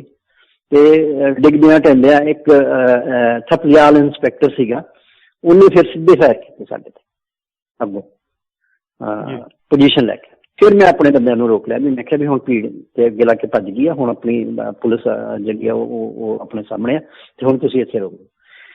ਭੀੜ ਉਦੋਂ ਬਾਅਦ ਭੀੜ ਭੱਜੀ, ਮੁੜ ਕੇ ਵਾਪਸ ਨਹੀਂ ਗਈ ਰੁਦਰਪੁਰ ਦੇ ਵਿੱਚ। ਉਹ ਆਖਰੀ ਸੀਗਾ ਉਹਨਾਂ ਦਾ ਹਮਲਾ। ਉਸ ਤੋਂ ਪਹਿਲਾਂ ਉਹ ਗੁਰਦੁਆਰਾ ਜਿਹੜਾ ਮੇਨ ਸੀਗਾ ਉੱਥੇ ਵੀ ਉਹ ਕਰਕੇ ਆਏ ਸੀ। ਤੇ ਬਾਜ਼ਾਰ ਵਿੱਚ ਜਿਹੜੀਆਂ ਸਿੱਖਾਂ ਦੀਆਂ ਦੁਕਾਨਾਂ ਸੀ ਉਹਨਾਂ ਦੇ ਵੀ ਉਹਨਾਂ ਨੇ ਤਾਲੇ ਤੂਲੇ ਤੋੜੇ, ਕੋਈ ਇੱਕ ਅੱਧੀ ਦੁਕਾਨ ਨੂੰ ਉਹਨਾਂ ਨੇ ਅੱਗ ਵੀ ਲਾਈ। ਤੇ ਉਸ ਤੋਂ ਬਾਅਦ ਅਸੀਂ ਵਾਪਸ ਆ ਗਏ ਗੁਰਦੁਆਰਾ ਸਾਹਿਬ। ਅਸੀਂ 8 ਜਣੇ ਜਦੋਂ ਵਾਪਸ ਆ ਕੇ ਬਹਿ ਗਏ ਤੇ ਉਸੇ ਵੇਲੇ ਫੋਰਸ ਲੈ ਕੇ ਇੱਕ ਜਾਟ ਸੀਗਾ DSP, ਮੈਨੂੰ ਯਾਦ ਹੈ ਚੰਗੀ ਤਰ੍ਹਾਂ, ਉਹ 7-8 ਪੁਲਿਸ ਵਾਲੇ ਨਾਲ ਤੇ 2 ਗੱਡੀਆਂ ਹੋਰ, ਤੇ ਉਹ ਆਣ ਪਹੁੰਚਿਆ ਗੁਰਦੁਆਰੇ। ਉਹ ਆਣ ਕੇ ਤੇ ਉਹ ਕਹਿੰਦਾ ਵੀ ਬੜਾ ਜਿਵੇਂ ਬੰਦਾ ਔਖਾ ਹੁੰਦਾ ਹੈ, ਕਹਿੰਦਾ ਕਿਆ ਤਮਾਸ਼ਾ ਬਣਾ ਰੱਖਿਆ ਤੁਮ ਲੋਕਾਂ ਨੇ। ਮੈਂ ਕਿਹਾ ਵੀ ਮੈਂ ਹੀ ਸੀਗਾ ਆਪਣੇ ਗਰੁੱਪ ਦਾ ਜਥੇਦਾਰ ਉਸ ਟਾਈਮ, ਤੇ ਮੈਂ ਹੀ ਉਹਨੂੰ ਮੁਖਾਤਬ ਹੋਇਆ। ਫਿਰ ਮੈਂ ਕਿਹਾ ਵੀ ਤਮਾਸ਼ਾ ਅਸੀਂ ਬਣਾਇਆ ਜਾਂ ਤਮਾਸ਼ਾ ਤੁਸੀਂ ਬਣਾਇਆ? ਉਹ ਕਹਿੰਦਾ ਕਿਆ ਬਕਤੇ ਹੋ? ਮੈਂ ਕਿਹਾ ਵੀ ਤੂੰ ਮੈਨੂੰ ਇੱਕ ਗੱਲ ਦਾ ਜਵਾਬ ਦੇ ਵੀ ਸਵੇਰ ਦੀ ਇਹ ਭੀੜ ਜਿਹਨੂੰ ਤੁਸੀਂ ਸੜਕਾਂ ਤੇ ਲੈ ਕੇ ਉਤਰੇ ਹੋ, ਤੁਸੀਂ ਇਹਨਾਂ ਨੂੰ ਨਾਲ ਲੈ ਕੇ ਆ ਰਹੇ ਹੋ, ਪ੍ਰੋਟੈਕਟ ਕਰਕੇ ਲੈ ਕੇ ਆ ਰਹੇ ਹੋ? ਕਿਤੇ ਤੁਸੀਂ ਇੱਕ ਥਾਂ ਤੇ ਵੀ ਇਹਨਾਂ ਨੂੰ ਰੋਕਣ ਦੀ ਕੋਸ਼ਿਸ਼ ਕੀਤੀ? ਕਿ ਤੁਹਾਡੀ ਕੋਈ ਜ਼ਿੰਮੇਵਾਰੀ ਨਹੀਂ ਸੀ ਬਣਦੀ ਕਿ ਇਹਨਾਂ ਨੂੰ ਕਿਸੇ ਨਾ ਕਿਸੇ ਥਾਂ ਤੇ ਰੋਕੇ? ਜੇ ਤੁਸੀਂ ਨਹੀਂ ਰੋਕਿਆ ਤੇ ਫਿਰ ਅਸੀਂ ਤਾਂ ਰੋਕਾਂਗੇ। ਤੇ ਉਹ ਮੈਨੂੰ ਕਹਿੰਦਾ ਵੀ ਤੁਸੀਂ ਕੀ ਕਰ ਲਓਗੇ ਫਿਰ? ਤੁਸੀਂ ਜੇ ਤੂੰ ਕਹਿੰਦਾ ਵੀ ਅਸੀਂ ਨਹੀਂ ਰੋਕਿਆ ਤੇ ਤੁਸੀਂ ਫਿਰ ਕੀ ਕਰ ਲਓਗੇ? ਮੈਂ ਕਿਹਾ ਵੀ ਇੱਕ ਗੱਲ ਸੁਣ ਲੈ ਵੀ ਅਸੀਂ ਕੁਛ ਨਹੀਂ ਕਰ ਸਕਦੇ ਤੇਰੇ ਮੁਤਾਬਕ, ਪਰ ਤੂੰ ਸ਼ਾਇਦ ਸਾਡਾ ਇਤਿਹਾਸ ਨਹੀਂ ਪੜ੍ਹਿਆ। ਸਾਡੇ ਜਿਉਂਦਿਆਂ ਜੀ ਕੋਈ ਸਾਡੇ ਗੁਰਦੁਆਰੇ ਦੀ ਡੇਰੀ ਤੇ ਕਦਮ ਰੱਖ ਕੇ ਵਿਖਾ ਦੇ, ਜੇ ਤੇਰੇ 'ਚ ਹਿੰਮਤ ਹੈਗੀ ਤੇ ਜਾ ਮੁੜ ਕੇ ਲਿਆ ਉਹਨਾਂ ਨੂੰ। ਉਦੋਂ ਕੋਈ ਜਜ਼ਬਾਤ ਵੀ ਇਹੋ ਜਿਹੇ ਸੀਗੇ, ਕੋਈ ਉਮਰ ਵੀ ਇਹੋ ਜਿਹੀ ਸੀ ਤੇ ਜੋਸ਼ ਵੀ ਇੰਨਾ ਹੀ ਸੀਗਾ। ਉਹਨੂੰ ਜਦੋਂ ਮੈਂ ਇਹ ਗੱਲ ਕਹੀ, ਮੈਂ ਕਿਹਾ ਵੀ ਆਹ ਤੇਰੀ ਜਿਹੜੀ ਕੱਛ 'ਚ ਖੜਾ ਹੈ ਜਿਹੜਾ ਥਪਲੀਵਾਲ ਦਰੋਗਾ, ਮੈਂ ਕਿਹਾ ਇਹਨੇ ਸਾਡੇ ਤੇ ਸਾਹਮਣੇ ਫਾਇਰ ਕੀਤੇ, ਇਹਦਾ ਸਵੇਰ ਦਾ ਰਿਵਾਲਵਰ ਕਿਉਂ ਨਹੀਂ ਨਿਕਲਿਆ? ਅੱਗੇ ਤੋਂ ਸਵੇਰ ਦਾ ਇਹਨੇ ਕੋਈ ਫਾਇਰ ਨਹੀਂ ਕੀਤਾ। ਇਸ ਦਾ ਮਤਲਬ ਅਸੀਂ ਸਮਝੀਏ ਕਿ ਪ੍ਰਸ਼ਾਸਨ ਔਰ ਤੁਸੀਂ ਸਾਰੇ ਨਾਲ ਰਲ ਕੇ ਸਾਡੇ ਤੇ ਹਮਲਾਵਰ ਹੋਏ। ਉਹਨੂੰ ਜਦੋਂ ਮੈਂ ਇਹ ਗੱਲਾਂ ਕਹੀਆਂ ਤੇ ਉਹਨੂੰ ਲੱਗਿਆ ਵੀ ਇਹ ਤਾਂ ਸਾਰਾ ਇਲਜ਼ਾਮ ਹੀ ਸਾਡੇ ਸਿਰ ਆ ਗਿਆ। ਉਹ ਕਹਿੰਦਾ ਵੀ ਤੁਸੀਂ ਗੁਰਦੁਆਰੇ ਦੀ ਰਾਖੀ ਵਾਸਤੇ ਬੈਠੇ ਹੋ ਨਾ, ਤੁਹਾਡੇ ਗੁਰਦੁਆਰੇ ਦੀ ਰਾਖੀ ਕਰਨਾ ਸਾਡੀ ਜ਼ਿੰਮੇਵਾਰੀ, ਤੁਸੀਂ ਆਪੋ ਆਪਣੇ ਘਰੇ ਚਲੇ ਜਾਓ। ਅਸੀਂ ਕਿਹਾ ਠੀਕ ਹੈ, ਸਾਡੇ ਗੁਰਦੁਆਰੇ ਦੀ ਖਰੋਚ ਨਹੀਂ ਹੋਣੀ ਚਾਹੀਦੀ, ਇੱਕ ਚਿੱਪਰ ਨਹੀਂ ਲੱਥਣੀ ਚਾਹੀਦੀ। ਜੇ ਸਾਡੇ ਗੁਰਦੁਆਰੇ ਦੀ ਚਿੱਪਰ ਵੀ ਲੱਥ ਗਈ ਅਸੀਂ ਤੈਨੂੰ ਪੁੱਛਾਂਗੇ ਫਿਰ ਸਵੇਰੇ, ਤੇ ਅਸੀਂ ਚਲੇ ਜਾਂਦੇ। ਅਸੀਂ ਤਾਂ ਆਪਦੇ ਗੁਰਦੁਆਰੇ ਦੀ ਰਾਖੀ ਵਾਸਤੇ ਬੈਠੇ ਹਾਂ। ਅਸੀਂ ਵੀ ਨਿਕਲੇ, ਉਸੇ ਵੇਲੇ ਹੀ ਸ਼ਹਿਰ ਵਿੱਚ ਕਰਫਿਊ ਲੱਗ ਗਿਆ ਔਰ ਇੱਕ ਤਰ੍ਹਾਂ ਦੀ ਜਿਹੜੀ ਸੀਗੀ ਉਹ ਜਿਹੜਾ ਸਵੇਰ ਦਾ ਉਹਨਾਂ ਨੇ ਉਹ ਤਮਾਸ਼ਾ ਬਣਾ ਹੋਇਆ ਸੀਗਾ, ਉਹ ਇੱਕ ਤਰ੍ਹਾਂ ਨਾਲ ਇੱਕ ਵਾਰੀ ਉਹ ਖੁਰਦ-ਬੁਰਦ ਹੋ ਗਿਆ ਕੰਮ। ਤੇ ਉਸ ਤੋਂ ਬਾਅਦ ਫਿਰ ਲਗਾਤਾਰ ਹੀ ਇਹ ਪ੍ਰੋਗਰਾਮ ਜਿਹੜਾ ਸੀ ਉਹ ਚੱਲਦਾ ਰਿਹਾ। ਘਟਨਾਵਾਂ ਕਦੀ ਕਿਤੇ ਖਬਰ ਆ ਜਾਵੇ, ਕਿਤੇ ਵਾਪਰ ਗਈ, ਕਿਤੇ ਵਾਪਰ ਗਈ। ਪਰ ਇੱਕ ਚੀਜ਼ ਉਦੋਂ ਵੇਖਣ ਨੂੰ ਮਿਲੀ ਵੀ ਜਿਸ ਕਿਸੇ ਥਾਂ ਤੇ ਕੋਈ ਚੰਗਾ ਨਿਰਪੱਖ ਇੰਸਪੈਕਟਰ ਵੀ ਹੈਗਾ ਸੀ ਨਾ ਪੁਲਿਸ ਵਾਲਾ, ਉਹਨੇ ਵੀ ਇਹ ਵਾਰਦਾਤ ਨਹੀਂ ਹੋਣ ਦਿੱਤੀ ਆਪਣੇ ਹਲਕੇ ਵਿੱਚ। ਪਰ ਜਿੱਥੇ ਪੁਲਿਸ ਨੇ ਔਰ ਜਿਹੜੇ ਸੀਗੇ ਪੋਲੀਟੀਕਲ ਲੋਕ, ਜਿੱਥੇ ਉਹਨਾਂ ਨੇ ਇਸ ਤਰ੍ਹਾਂ ਦਾ ਮਾਹੌਲ ਸਿਰਜਿਆ, ਉੱਥੇ ਜ਼ਰੂਰ ਇਹ ਵਾਰਦਾਤਾਂ ਹੋਣ। ਸਾਡੇ ਸ਼ਹਿਰ ਦੇ ਵਿੱਚ ਵੀ ਜਿਹੜੀ ਅਗਵਾਈ ਕਰ ਰਿਹਾ ਸੀ ਇੱਕ ਚਾਵਲਾ ਸੀਗਾ, ਕੱਪੜੇ ਦੀ ਦੁਕਾਨ ਸੀ ਉਹਦੀ, ਸਭ ਤੋਂ ਮੇਨ ਬਾਜ਼ਾਰ ਦੇ ਵਿੱਚ ਸਭ ਤੋਂ ਵੱਡੀ ਦੁਕਾਨ ਉਹਦੀ ਕੱਪੜੇ ਦੀ ਸੀ ਔਰ ਸਭ ਤੋਂ ਜ਼ਿਆਦਾ ਉਹਦੀ ਦੁਕਾਨ ਚੱਲਦੀ ਸੀ ਤੇ ਸਭ ਤੋਂ ਜ਼ਿਆਦਾ ਸਿੱਖ ਗਾਹਕ ਉਹਦੀ ਦੁਕਾਨ ਤੇ ਜਾਂਦੇ ਸੀ। ਔਰ ਇੱਕ ਭੀਮ ਨਾਂ ਦਾ ਬੈਟਰੀਆਂ ਵਾਲਾ ਸੀ, ਇੱਕ ਉਹ ਬੰਦਾ ਸੀ ਜਿਹੜੇ ਰਿਕਸ਼ੇ ਤੇ ਮਾਈਕ ਲੈ ਕੇ ਬਕਾਇਦਾ ਬਾਜ਼ਾਰਾਂ ਦੇ ਵਿੱਚ ਨਾਅਰੇ ਲਗਾ ਰਹੇ ਸੀ, ਖੂਨ ਕਾ ਬਦਲਾ ਖੂਨ, ਇਹਨਾਂ ਨੂੰ ਅਸੀਂ ਤਰਾਈ ਤੋਂ ਉਜਾੜ ਦਾਂਗੇ, ਇਹਨਾਂ ਨੂੰ ਭਜਾ ਦਾਂਗੇ, ਇਸ ਤਰ੍ਹਾਂ ਦੀਆਂ ਗੱਲਾਂ ਕਰ ਰਹੇ ਸੀ। ਤੇ ਉਸ ਤੋਂ ਬਾਅਦ ਜਦੋਂ ਇਹ ਸਾਰੀਆਂ ਵਾਰਦਾਤਾਂ ਹੋਈਆਂ 3-4 ਦਿਨ ਤੇ ਰੈਗੂਲਰ ਹੀ ਚੱਲਦਾ ਰਿਹਾ। ਫਿਰ ਅਫਵਾਹਾਂ ਜ਼ਿਆਦਾ ਆਉਣ ਲੱਗ ਗਈਆਂ ਵੀ ਇੱਕ ਅਫਵਾਹ ਆ ਗਈ ਵੀ ਪਿੰਡਾਂ ਦੇ ਵਿੱਚ ਹੁਣ ਸਿੱਖ ਇਕੱਠੇ ਹੋਣ ਲੱਗੇ ਆ, ਉਹ ਅੱਜ ਰਾਤ ਨੂੰ ਰੁਦਰਪੁਰ ਸ਼ਹਿਰ 'ਚ ਪੈਣਗੇ ਤੇ ਸਾਰੇ ਸ਼ਹਿਰ ਦੇ ਵਿੱਚ ਉਹਨਾਂ ਨੇ ਪੁਲਿਸ ਤੇ PSC ਦਾ ਛਾਉਣੀ ਬਣਾ ਛੱਡਿਆ ਵੀ ਸਿੱਖ ਸ਼ਹਿਰ ਦੇ ਵਿੱਚ ਰਾਤ ਨੂੰ ਪੈਣਗੇ। ਫਿਰ ਇਸ ਤਰ੍ਹਾਂ ਦੀਆਂ ਕਹਾਣੀਆਂ ਹੋਈਆਂ। ਉਦੋਂ ਨਾਨਕ ਮਤਾ ਸਾਹਿਬ ਗੁਰਦੁਆਰੇ ਦਾ ਪ੍ਰਬੰਧ ਵੀ ਲਗਭਗ ਸਾਡੇ ਕੋਲੇ ਸੀਗਾ। ਇੱਕ ਬੈਰਿਸਟਰ ਸਾਹਿਬ ਸੀਗੇ ਗੁਰਦੁਆਰਾ ਦੇ ਪ੍ਰਧਾਨ ਤੇ ਗਿਆਨੀ ਹਰਿੰਦਰ ਸਿੰਘ ਸਿੱਖਾਂ ਦੇ ਲੀਡਰ ਸੀ ਉਦੋਂ, ਜਿਹੜੇ ਤਰਾਈ ਦੇ ਵਿੱਚ UP ਦੇ ਵਿੱਚ। ਉਹ MLC ਵੀ ਰਹੇ ਸੀਗੇ ਆਪਣੇ ਚੌਧਰੀ ਚਰਨ ਸਿੰਘ ਨਾਲ, ਉਹਨਾਂ ਦਾ ਬਹੁਤ ਨੇੜਤਾ ਸੀਗੀ ਤੇ ਉਹ ਉਹਨਾਂ ਦੀ ਪਾਰਟੀ ਦੀ ਪੋਲੀਟਿਕਸ ਹੀ ਕਰਦੇ ਸੀ। ਤੇ ਉਹਨਾਂ ਦੀ ਅਗਵਾਈ ਦੇ ਵਿੱਚ ਸਿੱਖ ਜਿਹੜੇ ਸੀ ਆਪਣੇ ਆਪ ਨੂੰ ਕਾਫੀ ਸੁਰੱਖਿਅਤ ਮਹਿਸੂਸ ਕਰਦੇ ਸੀ ਔਰ ਵਧੀਆ ਅਗਵਾਈ ਦਿੰਦੇ ਸੀ ਉਹ ਕੌਮ।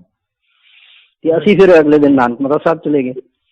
ਨਾਨਕ ਮਤਾ ਸਾਹਿਬ ਜਾ ਕੇ ਅਸੀਂ ਉੱਥੇ ਮੀਟਿੰਗ ਕੀਤੀ ਬਕਾਇਦਾ ਪ੍ਰਸ਼ਾਸਨ ਨਾਲ। ਫਿਰ ਸਾਡੀ ਮੀਟਿੰਗ ਹੋਈ, ਪ੍ਰਸ਼ਾਸਨ ਨੂੰ ਅਸੀਂ ਪੁੱਛਿਆ ਵੀ ਦੱਸੋ ਸਾਡੀ ਕਿੱਥੇ ਕਿੱਥੇ ਇੰਜਰੀ ਹੋਈ ਹੈ, ਕਿੱਥੇ ਕਿੱਥੇ ਸਾਡੇ ਨਾਲ ਕੀ ਵਾਰਦਾਤਾਂ ਹੋਈਆਂ, ਸਾਨੂੰ ਜਾਣਕਾਰੀ ਚਾਹੀਦੀ ਹੈ। ਸਾਨੂੰ ਜਾਣਕਾਰੀ ਮਿਲੀ ਸੀ ਕਿ ਪੀਲੀਭੀਤ ਦੇ ਅਗਲੇ ਬੰਨੇ ਉਤਲੇ ਬੰਨੇ ਜਿਹੜੇ ਹੈਗੇ ਨੇ ਆਪਣੇ ਵਿਰਲੀ ਵਸੋਂ, ਜਿੱਥੇ ਮਤਲਬ ਡੇਰਿਆਂ ਦੇ ਵਿੱਚ ਥੋੜ੍ਹੇ ਲੋਕ ਰਹਿੰਦੇ ਨੇ ਤੇ ਉਹ ਲੋਕਲ ਵਸੋਂ ਜ਼ਿਆਦਾ ਹੈ, ਉਹਨਾਂ ਡੇਰਿਆਂ ਤੇ ਲੋਕਾਂ ਦੇ ਡੇਰੇ ਉਜਾੜੇ ਗਏ ਆ, ਲੋਕਾਂ ਨੂੰ ਮਾਰਿਆ ਗਿਆ।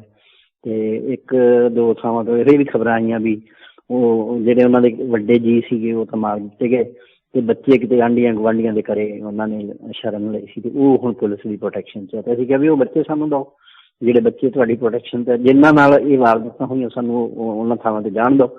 ਉਹ ਕਹਿੰਦੇ ਵੀ ਅਸੀਂ ਤੁਹਾਨੂੰ ਉਹਨਾਂ ਥਾਵਾਂ ਤੇ ਜਾਣ ਤਾਂ ਨਹੀਂ ਦੇ ਸਕਦੇ, ਪਰ ਅਸੀਂ ਜਿਹੜੇ ਬੱਚੇ ਜਿਨ੍ਹਾਂ ਨੂੰ ਅਸੀਂ ਪ੍ਰੋਟੈਕਸ਼ਨ 'ਚ ਲਿਆ ਹੋਇਆ, ਜੇ ਤੁਹਾਡੀ ਜਾਣਕਾਰੀ 'ਚ ਜਿਹੜੀ ਆ, ਅਸੀਂ ਉਹ ਜ਼ਰੂਰ ਤੁਹਾਨੂੰ ਪਤਾ ਕਰ ਦਿੰਦੇ ਹਾਂ, ਅਤੇ ਅਸੀਂ ਉਹਨਾਂ ਬੱਚਿਆਂ ਨੂੰ ਤੁਹਾਡੇ ਹਵਾਲੇ ਕਰ ਦਿੰਦੇ। ਉਹ ਇਸ ਤਰ੍ਹਾਂ ਦੀਆਂ ਘਟਨਾਵਾਂ ਜਿਹੜੀਆਂ ਸੀ ਉਦੋਂ ਉੱਥੇ ਸਾਡੇ ਆਲੇ ਦੁਆਲੇ ਲਾਗੇ ਵਾਪਰੀਆਂ, ਜਿਨ੍ਹਾਂ ਦਾ ਮੈਂ ਖੁਦ ਚਸ਼ਮਦੀਦ ਗਵਾਹ ਕਹਿ ਸਕਦਾ, ਜਾਂ ਮੈਂ ਕਹਿ ਸਕਦਾ ਵੀ ਮੈਂ ਉਹਦੇ ਵਿੱਚ ਇਨਵੋਲਵ ਸੀ। ਡਿਪਟੀ ਸਾਹਿਬ, ਹਾਂਜੀ, ਇਹਦੇ ਵਿੱਚ ਤਾਂ ਕੋਈ ਸ਼ੱਕ ਨਹੀਂ ਕਿ ਜਿਹੜੀ ਸਰਕਾਰੀ ਮਸ਼ੀਨਰੀ ਹੈ, ਉਹ ਪੁਲਿਸ ਤਾਂ ਜਾਂ ਹੋਰ ਵੀ ਜਿਹੜੇ ਆ ਐਡਮਿਨਿਸਟ੍ਰੇਟਰ ਵੀ, ਲੀਡਰ ਵੀ ਨਾਲ ਭੀੜਾਂ ਨੂੰ, ਹਿੰਸਕ ਭੀੜਾਂ ਦੀ ਅਗਵਾਈ ਕਰਦਿਆਂ ਹੋਇਆਂ, ਬੇਸ਼ੱਕ ਰੁਦਰਪੁਰ ਦੇ ਵਿੱਚ ਸ਼ਾਇਦ ਤੁਸੀਂ ਬਹੁਤੇ ਉਹ ਨਾ ਦੇਖੇ ਹੋਣ, ਬਟ ਦਿੱਲੀ ਦੇ ਵਿੱਚ ਜਾਂ ਹੋਰ ਬਹੁਤੇ ਸ਼ਹਿਰਾਂ ਦੇ ਵਿੱਚ ਤਾਂ ਲੀਡਰ ਜਿਹੜੇ ਆ ਮੂਹਰੇ ਹੋ ਕੇ ਅਗਵਾਈ ਕਰਦਿਆਂ ਨੇ ਇਹ ਸਾਰਾ ਕਾਂਡ ਕੀਤਾ ਹੈ। ਸੋ ਮੈਂ ਤੁਹਾਨੂੰ ਚਿੰਤਕ ਹੋ ਤੁਸੀਂ ਕੌਮ ਦੇ, ਤੁਹਾਤੋਂ ਇਹ ਸਵਾਲ ਮੈਂ ਜਾਣਨਾ ਚਾਹਾਂਗਾ ਕਿ ਕੌਮ ਨੇ ਕਦੀ ਇੱਦਾਂ ਇਸ ਘਟਨਾ ਤੋਂ ਪਹਿਲੋਂ ਕਦੀ ਅੰਦਾਜ਼ੇ ਦੇ ਵਿੱਚ, ਸੁਪਨੇ ਦੇ ਵਿੱਚ, ਜਾਂ ਕਦੀ ਕਿਆਸ ਕੀਤਾ ਹੋਊਗਾ, ਕਦੀ ਅੰਦਾਜ਼ਾ ਲਾਇਆ ਹੋਊਗਾ ਕਿ ਕਦੀ ਸਾਡੇ ਨਾਲ ਇਸ ਮੁਲਕ ਦੇ ਵਿੱਚ ਜਿਹਨੂੰ ਆਜ਼ਾਦ ਕਰਵਾਉਣ ਲਈ, ਜਿਹਨੂੰ ਖੁਸ਼ਹਾਲ ਕਰਨ ਲਈ, ਜਿਹਨੂੰ ਹਰਾ ਭਰਾ ਕਰਨ ਲਈ, ਜਿਹਦੀ ਰਾਖੀ ਕਰਨ ਲਈ ਅਸੀਂ ਐਡਾ ਵੱਡਾ ਯੋਗਦਾਨ ਹਰ ਰੋਜ਼ ਪਾ ਰਹੇ ਹਾਂ, ਕਿ ਸਾਡੇ ਨਾਲ ਕਦੀ ਇਸ ਤਰ੍ਹਾਂ ਦਾ ਸਲੂਕ, ਬਗਾਨਿਆਂ ਤੋਂ ਵੀ ਭੈੜਾ ਸਲੂਕ ਸਾਡੇ ਨਾਲ ਕਦੀ ਹੋ ਸਕਦਾ? ਕਿ ਕਦੀ ਕੌਮ ਨੇ ਇਸ ਐਂਗਲ ਤੋਂ ਸੋਚਿਆ ਹੋਵੇਗਾ?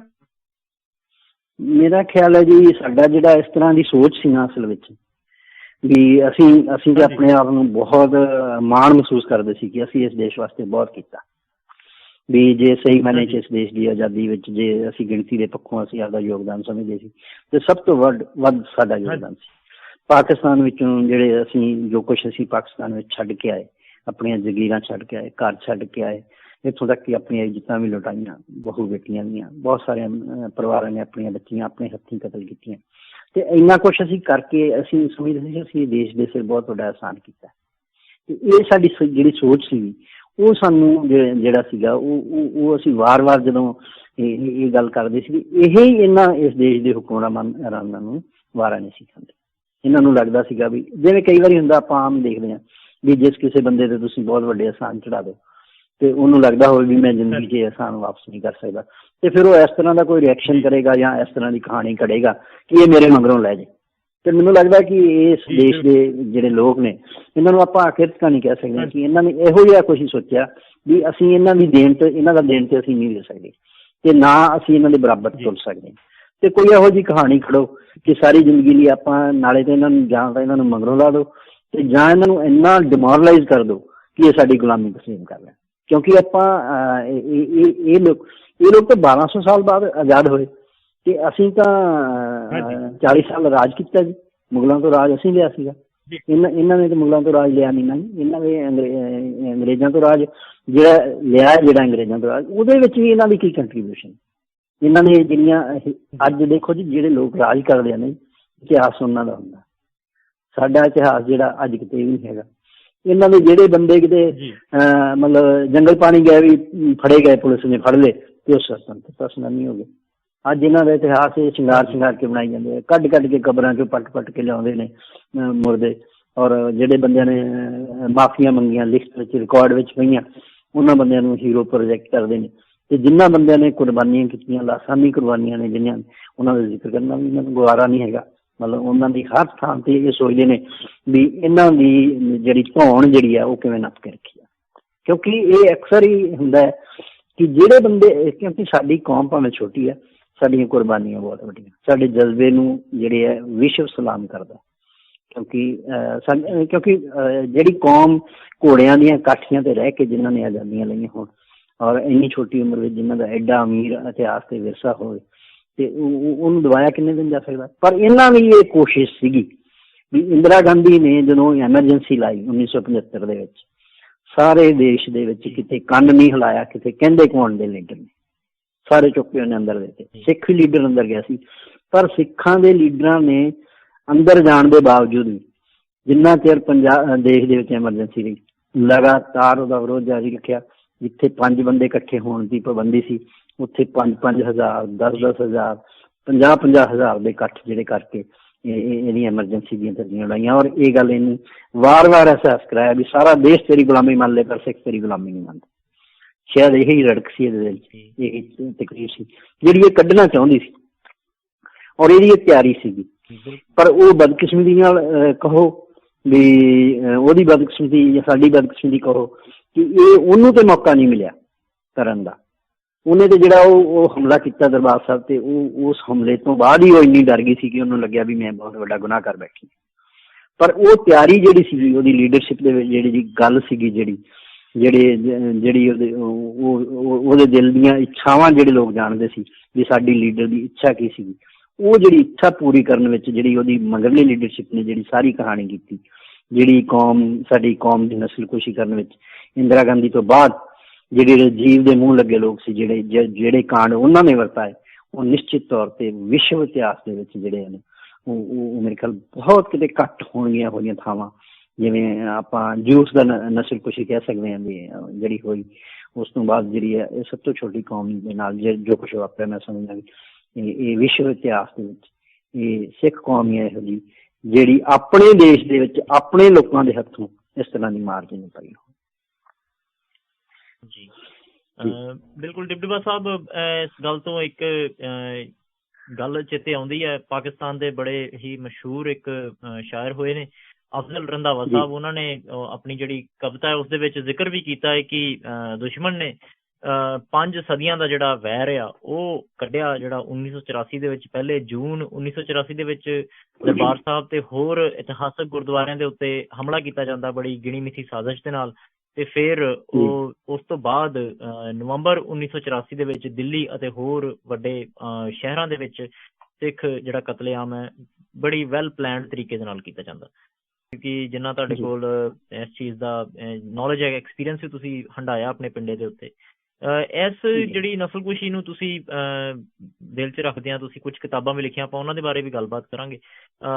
ਪਰ ਉਸ ਤੋਂ ਪਹਿਲੇ ਜਿਵੇਂ ਤੁਸੀਂ ਦੱਸਿਆ ਕਿ ਰੁਦਰਪੁਰ ਦੇ ਵਿੱਚ ਇੱਕ ਜਿਹੜਾ ਤੁਸੀਂ ਆਈ ਵਿਟਨੈਸ ਹੋ ਜਿਸ ਚੀਜ਼ ਦੇ ਵਿੱਚ, ਤੇ ਉਸਦੇ ਉੱਥੇ ਰੁਦਰਪੁਰ ਦੇ ਏਰੀਏ ਦੇ ਵਿੱਚ ਕੋਈ ਜਾਨੀ ਨੁਕਸਾਨ, ਜਿਸ ਤਰ੍ਹਾਂ ਤੁਸੀਂ ਦੱਸਿਆ ਕਿ ਕਿਸੇ ਦੀਆਂ ਦੁਕਾਨਾਂ ਜ਼ਰੂਰ ਉਹਨਾਂ ਨੇ ਸਾੜੀਆਂ ਜਾਂ ਲੁੱਟ ਖਸੁੱਟ ਕੀਤੀ, ਕੋਈ ਜਾਨੀ ਨੁਕਸਾਨ ਉਸ ਏਰੀਏ ਦੇ ਵਿੱਚ ਹੋਇਆ ਹੋਵੇ?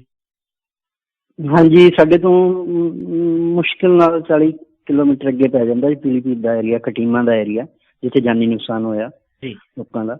ਔਰ ਉੱਥੇ ਲੋਕਾਂ ਦੇ ਜਿਹੜੇ ਜ਼ਮੀਨਾਂ ਤੇ ਕਬਜ਼ੇ ਵੀ ਹੋਏ, ਵੀ ਕੁਛ ਲੋਕ ਤਾਂ ਉੱਥੇ ਹੈ ਹੀ ਸੀਗਾ ਇਹੋ ਜਿਹੇ ਹਾਲਾਤ ਵੀ ਕੁਛ ਜ਼ਮੀਨਾਂ ਤੇ ਰਜਿਸਟਰੀ ਵਾਲੀਆਂ ਸੀ, ਕੁਛ ਲੋਕਾਂ ਨੇ ਵੈਸੇ ਹੀ ਬਣਾਈਆਂ ਹੋਈਆਂ ਸੀ, ਜੰਗਲ ਪੁੱਟ ਕੇ ਆਬਾਦ ਕੀਤੀਆਂ ਸੀ, ਉਹ ਜ਼ਮੀਨਾਂ ਵੀ ਉਹਨਾਂ ਤੋਂ ਖੋਲੀਆਂ ਗਈਆਂ, ਉਹਨਾਂ ਦੇ ਘਰ ਵੀ ਢਾਏ ਗਏ ਔਰ ਬੰਦੇ ਮਾਰੇ ਵੀ ਗਏ ਉੱਥੇ।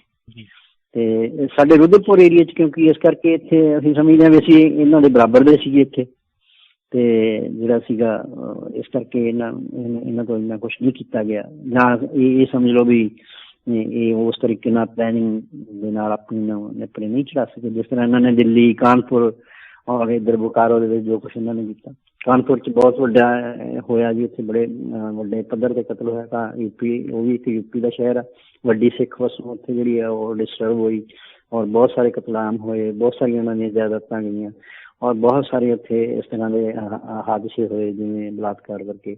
ਔਰ ਇਹ ਸਾਰੀਆਂ ਚੀਜ਼ਾਂ ਜਿਹੜੀਆਂ ਯੂਪੀ ਤੇ ਮਤਲਬ ਮੈਂ ਸਮਝਦਾ ਵੀ ਯੂਪੀ ਪੰਜਾਬ ਦੀ ਮੂਵਮੈਂਟ ਦੇ ਵਿੱਚ ਸਭ ਤੋਂ ਜ਼ਿਆਦਾ ਪ੍ਰਭਾਵਿਤ ਜੇ ਕੋਈ ਸੂਬਾ ਹੋਇਆ ਤੇ ਉੱਤਰ ਪ੍ਰਦੇਸ਼ ਹੋਇਆ ਜੀ, ਕਿਉਂਕਿ ਪੰਜਾਬ ਦੀ ਮੂਵਮੈਂਟ ਇੱਕ ਵੇਲੇ 1990-91 ਦੇ ਦਰਮਿਆਨ ਇਹ ਸਾਰੀ ਇੱਕ ਤਰ੍ਹਾਂ ਨਾਲ ਯੂਪੀ ਟ੍ਰਾਂਸਫਰ ਹੋ ਗਈ ਸੀ, ਕਿਉਂਕਿ ਪੰਜਾਬ ਦੇ ਵਿੱਚ ਤੇ ਪੁਲਿਸ ਦਾ ਮਿਲਟਰੀ ਦਾ ਦਬਾਅ ਸੀਗਾ ਜਿਹੜਾ ਇਸ ਤਰ੍ਹਾਂ ਦਾ ਜ਼ਿਆਦਾ ਹੋਣ ਕਰਕੇ ਬਹੁਤ ਸਾਰੇ ਖਾੜਕੂ ਸਿੰਘ ਜਿਹੜੇ ਸੀ ਉਹ ਯੂਪੀ 'ਚ ਆ ਗਏ।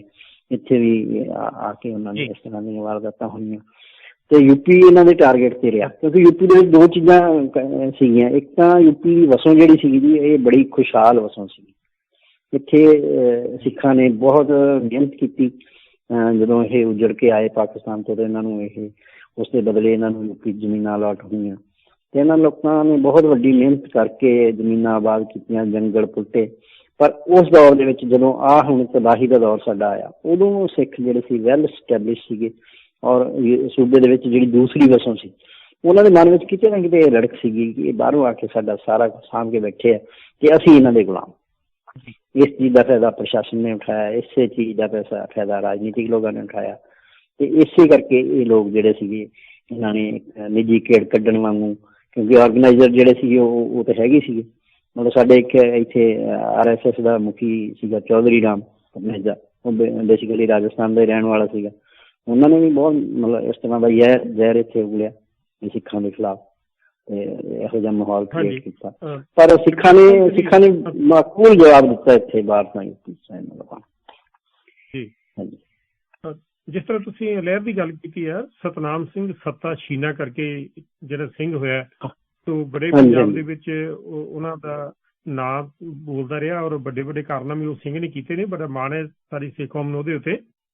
ਤੇ ਤੁਹਾਡੇ ਨਾਲ ਮੈਂ ਇੱਕ ਗੱਲ ਮੈਨੂੰ ਇਹ ਦੱਸਿਓ ਕਿ ਜਿਸ ਤਰ੍ਹਾਂ ਦਾ ਵਰਤਾਰਾ ਸਿੱਖ ਕੌਮ ਦੇ ਨਾਲ ਏਦਾਂ ਹੋਇਆ ਵੀ ਇੱਕ ਲੀਡਰ ਮਾਰਿਆ ਜਾਂਦਾ, ਤੇ ਕਿਉਂਕਿ ਲੀਡਰਾਂ ਦੇ ਪਹਿਲੋਂ ਮਹਾਤਮਾ ਗਾਂਧੀ ਜਾਂ ਹੋਰ ਵੀ ਏਦਾਂ ਦੇ ਕਤਲ ਤੇ ਸਿਆਸੀ ਕਤਲ ਹੁੰਦੇ ਰਹਿੰਦੇ ਨੇ, ਪਰ ਇੱਕ ਜਿਹੜਾ ਪ੍ਰਧਾਨ ਮੰਤਰੀ ਮਾਰੀ ਗਈ ਹੈ ਤੇ ਸਮੁੱਚੀ ਕੌਮ ਜਿਹੜੀ ਆ ਦੂਜੀ ਇੱਕ ਉਹ ਜਿਹੜਾ ਕਹਿ ਲਈਏ ਵੀ 2 ਬਾਡੀਗਾਰਡਾਂ ਨੇ ਜਾਂ 2 ਸਿੰਘਾਂ ਨੇ ਉਹਨੂੰ ਜਿਹੜਾ ਕਤਲ ਕੀਤਾ, ਪਰ ਉਹਦਾ ਉਸ ਰੋਸ ਦੇ ਵਿੱਚ ਸਾਰੀ ਕੌਮ ਨੂੰ ਨਿਸ਼ਾਨਾ ਬਣਾ ਲੈਣਾ ਕਿ ਅੱਜ ਦੇ ਜ਼ਮਾਨੇ ਦੇ ਵਿੱਚ ਜਿਹੜੀ ਕੌਮ ਏਦਾਂ ਸੋਚਦੀ ਹੈ ਉਹਨੂੰ ਆਪਾਂ ਕਿੱਥੇ ਰੱਖ ਕੇ ਵੇਖ ਸਕਦੇ ਹਾਂ ਕਿ ਉਹਨੂੰ ਇੱਕ ਜੰਗਲੀ ਕੌਮ ਕਿਹਾ ਜਾ ਸਕਦਾ ਜਾਂ ਸਿਵਲਾਈਜ਼ਡ ਕੌਮ ਕਿਹਾ ਜਾ ਸਕਦਾ। ਆਪਾਂ ਕੀ ਕਵਾਂਗੇ ਇਹੋ ਜਿਹੀ ਕੌਮ ਨੂੰ ਜਿਹੜੀ ਕਿ ਇਸ ਸਾਰੀ ਕੌਮ ਨੂੰ ਕਤਲ ਕਰਨ ਉੱਤੇ ਉਤਰ ਆਉਂਦੀ?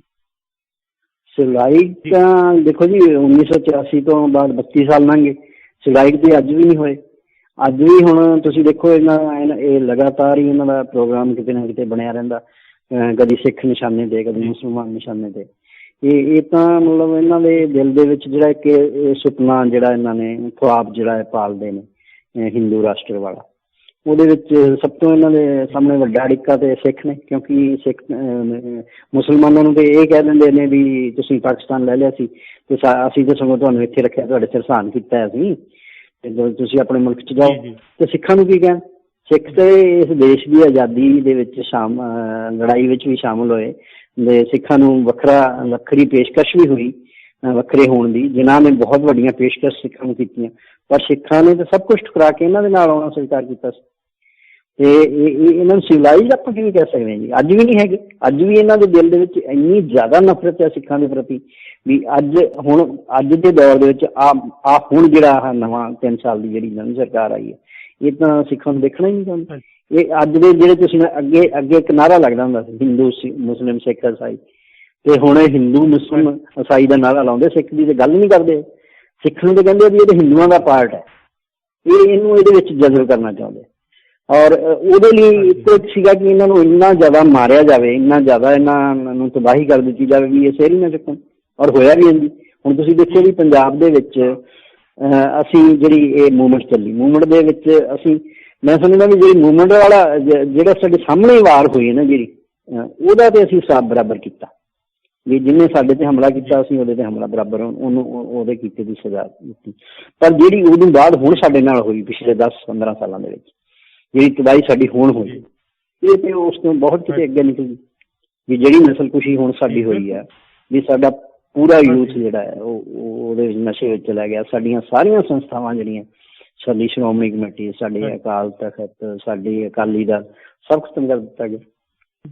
ਹਾਂਜੀ, ਤੇ ਇਹ ਸਾਰੀਆਂ ਤਬਾਹੀਆਂ ਨੇ ਜੀ, ਇਹ ਸਿਲਸਿਲੇਵਾਰ ਸਾਡੀਆਂ ਮਤਲਬ ਤਬਾਹੀਆਂ ਨੇ, ਸਿਲਸਿਲੇਵਾਰ ਸਾਡੀਆਂ ਨਸਲਕੁਸ਼ੀਆਂ ਜੀ। ਹਾਂਜੀ, ਸੋ ਇਹ ਸਵਾਲ ਸੀਗਾ। ਤੇ ਇੱਕ ਤੇ ਪਹਿਲਾਂ ਦੱਸਦੇ ਹਾਂ ਵੀ ਜਿਹੜੀ ਕੋਈ ਕੌਮ ਜਾਂ ਸਿੱਖ ਕੌਮ ਦੀ ਆਪਾਂ ਗੱਲ ਕਰ ਲਈਏ, ਕੋਈ ਵੀ ਕੌਮ ਕਹਿ ਲਈਏ ਕਿ ਇਹੋ ਜਿਹੀਆਂ ਕਹਿ ਲਈਏ ਨਸਲ ਘਾਤ ਦੀਆਂ ਘਟਨਾਵਾਂ ਨੂੰ ਕਿੱਦਾਂ ਰੋਕ ਸਕਦੀ ਹੈ ਜੀ? ਆਉਣ ਵਾਲੇ ਸਮੇਂ ਦੇ ਵਿੱਚ ਅਵੋਇਡ ਕਰਨਾ ਤੇ ਕਿੱਦਾਂ ਅਵੋਇਡ ਕੀਤੀਆਂ ਜਾ ਸਕਦੀਆਂ, ਇਹਦੇ ਬਾਰੇ ਕੁਝ ਦੱਸੋ। ਦੇਖੋ ਜੀ, ਜਿਹੜਾ ਲੜਾਈ ਜਿਹੜੀ ਸਾਹਮਣੇ ਲੜਾਈ ਦਾ ਤਵਾਜ਼ਨ ਜਿਹੜਾ ਜਿਸ ਤਰ੍ਹਾਂ ਦਾ ਅੱਜ ਦੁਨੀਆ ਦਾ ਢਾਂਚਾ ਹੈ, ਉਹ ਤਾਂ ਹੁਣ ਤੁਸੀਂ ਸਾਡਾ ਕਹਿ ਲਓ ਇਹਨੂੰ ਲੋਕਤੰਤਰ ਕਹੀ ਜਾਂਦੇ ਨੇ ਵੀ ਇਹ ਲੋਕਤੰਤਰ ਹੈ, ਹਿੰਦੁਸਤਾਨ 'ਚ ਲੋਕਤੰਤਰ ਹੈ। ਮੈਨੂੰ ਨਹੀਂ ਲੱਗਦਾ ਕੋਈ ਲੋਕਤੰਤਰ ਵਰਗੀ ਕੋਈ ਇਹੋ ਜਿਹੀ ਗੱਲ ਹੈਗੀ। ਲੋਕਤੰਤਰ ਵਿੱਚ ਅਸੀਂ ਤਾਂ ਕਿਤੇ ਹੈ ਹੀ ਨਹੀਂ ਵੀ ਜਿੱਥੇ ਸਿਰ ਗਿਣੇ ਜਾਣੇ ਉੱਥੇ ਸਾਡੇ ਕੋਲ ਤਾਂ ਸਿਰ ਹੀ ਜਾਂਦੀ ਹੈ। ਹਾਂਜੀ, ਤੇ ਫਿਰ ਇਹ ਇਮਾਰਤ ਸਾਡੀ ਹੈਗੀ ਹੈ। ਫਿਰ ਸਾਨੂੰ ਹਥਿਆਰਾਂ ਦੇ ਜ਼ੋਰ ਤੇ ਹਮੇਸ਼ਾ ਦਬਾਇਆ ਹੀ ਜਾਂਦਾ ਵੀ ਜੇ ਅਸੀਂ ਮਾੜਾ ਜਿਹਾ ਕਿਤੇ ਸਿਰ ਚੁੱਕਿਆ ਤੇ ਅਸੀਂ ਆਪਣੇ ਹੱਕਾਂ ਦੀ ਗੱਲ ਕੀਤੀ, ਆਪਣੇ ਨਾਲ ਹੋਏ ਵਾਅਦਿਆਂ ਦੀ ਗੱਲ ਕੀਤੀ, ਸਾਡੇ ਨਾਲ ਹੋਈ ਬੇਇਨਸਾਫੀਆਂ ਦੀ ਗੱਲ ਕੀਤੀ, ਤੇ ਸਾਨੂੰ ਉਹਦੇ ਬਦਲੇ ਸਾਨੂੰ ਮਿਲਿਆ, ਉਹਦੇ ਬਦਲੇ ਹੀ ਸਾਡੀ ਨਸਲ ਖੁਸ਼ੀ ਹੋਈ ਜੀ। ਤੇ ਹੋਰ ਕੀ ਹੋਇਆ? ਤੇ ਜਿਹੜੀ ਤੁਸੀਂ ਗੱਲ ਕਰਦੇ ਹੋ ਵੀ ਅਸੀਂ ਕਿਵੇਂ ਕਰ ਸਕਦੇ ਹਾਂ, ਨਿਸ਼ਚਿਤ ਤੌਰ ਤੇ ਜਿਹੜਾ ਹੈਗਾ ਇਹ ਸਿੱਧਾ ਤੇ ਇਹੀ ਹੈ ਕਿ ਆਜ਼ਾਦੀ ਜਿਹੜੀ ਆ ਉਹ ਸਾਡੀ ਕੌਮ ਲਈ ਹੁਣ ਜਿਸ ਤਰ੍ਹਾਂ ਦੇ ਹਾਲਾਤਾਂ ਵਿੱਚ ਅਸੀਂ ਫਸੇ ਹਾਂ, ਇਹ ਆਜ਼ਾਦੀ ਹੀ ਸਾਡਾ ਇੱਕ ਇਹਦਾ ਮੂਲ ਮੰਤਰ ਸਮਝ ਲਓ ਜਾਂ ਇਹਦਾ ਹੱਲ ਹੈ। ਪਰ ਆਜ਼ਾਦੀ ਜਿਹੜੀ ਆਜ਼ਾਦੀ ਸਹੀ ਮਾਇਨਿਆਂ ਦੀ ਜਿਹੜੀ ਆਜ਼ਾਦੀ ਹੈ ਉਹ ਲੈਣ ਵਾਲਾ ਨਾ ਤਾਂ ਸਾਡੇ ਕੋਲ ਕੋਈ ਕੌਮੀ ਆਗੂ ਆ, ਨਾ ਸਾਡੀ ਕੋਈ ਮੂਵਮੈਂਟ ਉਸ ਬੰਦੇ ਨੂੰ ਇੱਕ ਕਦਮ ਵੀ ਤੋੜਦੀ ਹੈ। ਇੱਕ ਨਾਅਰਿਆਂ ਦੇ ਵਿੱਚ ਅਸੀਂ ਉਲਝੇ ਹੋਏ ਹਾਂ, ਅਸੀਂ ਖਾਲਿਸਤਾਨ ਦੇ ਨਾਅਰੇ ਲਾਈ ਜਾਂਦੇ ਹਾਂ। ਉਹਦੇ 'ਚ ਹੀ ਸਾਨੂੰ ਕਈ ਵਾਰੀ ਇੱਕ ਤਰ੍ਹਾਂ ਨਾਲ ਜਿਵੇਂ ਗੁੱਸਾ ਕੱਢਣ ਵਾਲੀ ਗੱਲ ਹੈ ਵੀ ਸਾਡੇ ਅੰਦਰ ਜਿਹੜਾ ਗੁੱਸਾ ਹੈ ਉਹ ਨੌਜਵਾਨ ਅਗਲੀ ਪੀੜ੍ਹੀ ਜਿਹੜੀ ਆ ਉਹ ਸੜਕਾਂ ਦੇ ਉੱਤਰ ਕੇ ਖਾਲਿਸਤਾਨ ਦੇ ਨਾਅਰੇ ਲਾਉਣ ਲੱਗੀ। ਪਰ ਖਾਲਿਸਤਾਨ ਦੇ ਨਾਅਰਿਆਂ ਨਾਲ ਤੇ ਖਾਲਿਸਤਾਨ ਨਹੀਂ ਬਣਦਾ। ਹਾਂਜੀ, ਤੇ ਬਾਕੀ ਗੱਲ ਇਹ ਵੀ ਅਸੀਂ ਜੇ ਸਮਝੀਏ ਵੀ ਅਸੀਂ ਕੁਛ ਕਰਾਂਗੇ, ਮੈਨੂੰ ਨਹੀਂ ਲੱਗਦਾ ਕਿ ਅਸੀਂ ਕੁਛ ਕਰਾਂਗੇ, ਕਿਉਂਕਿ ਇਸ ਦੇਸ਼ ਦਾ ਜਿਹੜਾ ਹੁਕਮਰਾਨ ਆ, ਜਿਹੜੀ ਉਹਦੀ ਨੀਤੀ ਹੈ, ਜਿਹੜੀ ਉਹਦੀ ਪਾਲਿਸੀ RSS ਦੀ ਖਾਸ ਕਰਕੇ, ਉਹ ਖੁਦ ਇਸ ਦੇਸ਼ ਨੂੰ ਤੋੜ ਦੇਣਗੇ। ਕਿਉਂਕਿ ਇਹ ਭਾਵੇਂ ਕਿਉਂਕਿ ਸਿੱਖਾਂ ਨਾਲ ਅਜੇ ਇਹਨਾਂ ਦਾ ਬੜਾ ਮਤਲਬ ਡਿਪਲੋਮੈਟਿਕ ਵਿਹਾਰ ਹੈ ਇਹਨਾਂ ਦਾ, ਮੈਂ ਕਹੂੰਗਾ ਵੀ ਸਿੱਖਾਂ ਨੂੰ ਪਲੋਸਦੇ ਵੀ ਨੇ ਤੇ ਸਿੱਖਾਂ ਨੂੰ ਧਮਕਾਉਂਦੇ ਵੀ ਨੇ ਤੇ ਡਰਾਉਂਦੇ ਵੀ ਨੇ ਤੇ ਸਾਰਾ ਕੁਛ। ਅਜੇ ਇਹਨਾਂ ਦਾ ਧਿਆਨ ਲੱਗਿਆ ਹੋਇਆ ਵੀ ਮੁਸਲਮਾਨਾਂ ਵੱਲ, ਵੀ ਮੁਸਲਮਾਨਾਂ ਨਾਲ ਨਿਬੜ ਲਈਏ, ਇਹ ਤਾਂ ਸਾਡੇ ਘੜੇ ਦੀਆਂ ਮੱਛੀਆਂ ਜਦੋਂ ਮਰਜ਼ੀ ਨਿਬੇੜ ਲਾਂਗੇ। ਤੇ ਪਰ ਇੱਕ ਗੱਲ ਮੈਂ ਇਹਨਾਂ ਨੂੰ ਵੀ ਕਹਿਣਾ, ਮੈਂ ਕਈ ਵਾਰੀ ਮਤਲਬ ਹਿੰਦੂ ਜੈਂਟਲਮੈਨ, ਸਾਰੀ ਕੌਮ ਇੱਕੋ ਜਿਹੀ ਨਹੀਂ ਹੁੰਦੀ ਜੀ, ਸਾਰੇ ਕੌਮ 'ਚ ਚੰਗੇ ਨਹੀਂ ਹੁੰਦੇ, ਸਾਰੇ ਕੌਮ 'ਚ ਮਾੜੇ ਨਹੀਂ ਹੁੰਦੇ, ਸਾਰੇ ਹਿੰਦੂ ਮਾੜੇ ਨਹੀਂ, ਸਾਰੇ ਸਿੱਖ ਚੰਗੇ ਨਹੀਂ, ਸਾਰੇ ਸਿੱਖ ਮਾੜੇ ਨਹੀਂ, ਮਤਲਬ ਹਰ ਕੌਮ ਚੰਗੇ ਬੰਦੇ ਵੀ ਹੁੰਦੇ ਆ। ਜਦੋਂ ਕਿਤੇ ਬੈਠਦੇ ਆ ਗੱਲ ਹੁੰਦੀ ਹੈ ਤੇ ਗੱਲ ਹਮੇਸ਼ਾ ਇਹ ਹੁੰਦੀ ਹੈ ਵੀ ਦੇਖੋ ਤੁਸੀਂ ਜਿਹੜੀ ਟਾਹਣੀ ਤੇ ਬੈਠੇ ਹੋ ਤੁਸੀਂ ਉਸੇ ਨੂੰ ਵੱਢੀ ਜਾਂਦੇ ਹੋ ਜੀ, ਤੁਹਾਡਾ ਬਚਾਅ ਕਿਵੇਂ ਹੋਊਗਾ? ਤੁਸੀਂ ਇੱਕ ਬੰਨੇ ਕਹਿੰਦੇ ਆ ਵੀ ਇਹ ਗੁਰੂ ਗੋਬਿੰਦ ਸਿੰਘ ਨੇ ਸਾਡੀ ਰੱਖਿਆ ਵਾਸਤੇ ਕੌਮ ਬਣਾਈ ਤੇ ਆਪਣੇ ਰਾਖਿਆਂ ਨੂੰ ਤੁਸੀਂ ਖੁਦ ਮਾਰ ਦਿੱਤਾ, ਉਹਨਾਂ ਨੂੰ ਇੰਨਾ ਕਮਜ਼ੋਰ ਕਰ ਦਿੱਤਾ। ਅੱਜ ਕੌਣ ਆਨੰਦਪੁਰ ਦੇ ਵਿੱਚੋਂ ਉੱਠ ਕੇ ਤੁਹਾਨੂੰ ਛਡਾਉਣ ਆਊਗਾ? ਤੇ ਜਿਨ੍ਹਾਂ ਨੂੰ ਤੁਸੀਂ ਐਡੀ ਵੱਡੀ ਵਸੋਂ ਜਿਹੜੀ ਦੇਸ਼ ਦੀ ਮੁਸਲਿਮ ਆਬਾਦੀ ਹੈ ਜਿਹੜੀ, ਤੁਸੀਂ ਇਹਨਾਂ ਨੂੰ ਕਿਹੜੇ ਖਾਰੇ ਸਮੁੰਦਰਾਂ 'ਚ ਸੁੱਟ ਦੋਗੇ ਜੀ? ਤੁਹਾਨੂੰ ਅਲਟੀਮੇਟਲੀ ਤੁਹਾਨੂੰ ਇਹ ਤਸਲੀਮ ਕਰਨਾ ਪਏਗਾ ਕਿ ਇਹ ਦੇਸ਼ ਇੱਕ ਫੈਡਰਲ ਸਿਸਟਮ ਦੇ ਤਹਿਤ ਚਲਾਇਆ ਜਾ ਸਕਦਾ।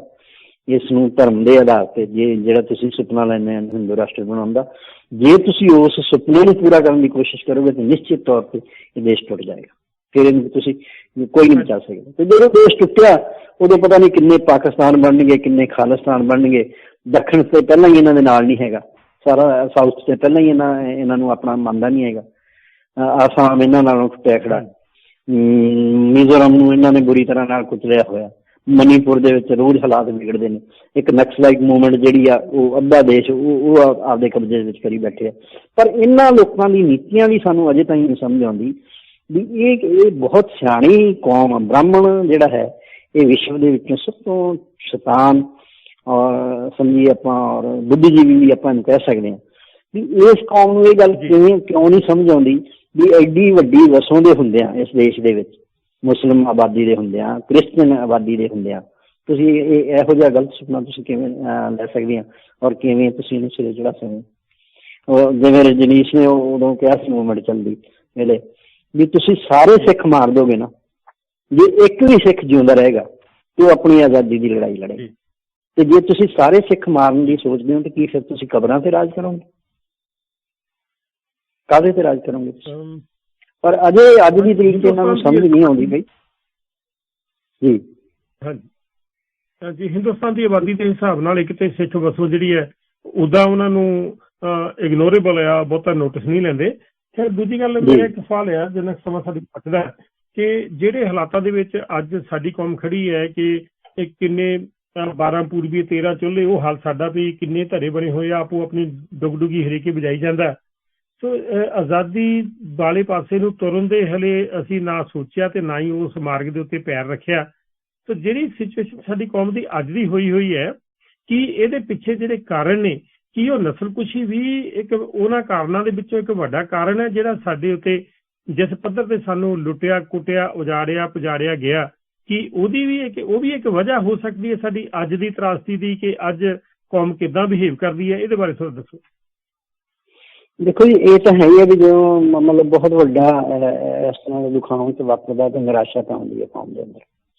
ਪਰ ਸਾਡੀ ਕੌਮ ਦੇ ਅੰਦਰ ਜਿਸ ਤਰ੍ਹਾਂ ਦਾ ਵਰਤਾਰਾ ਹੋਇਆ ਜੀ, ਮੈਨੂੰ ਨਹੀਂ ਲੱਗਦਾ ਕਿਸੇ ਹੋਰ ਕੌਮ ਦੇ ਵਿੱਚ ਹੋਇਆ ਹੋਵੇ।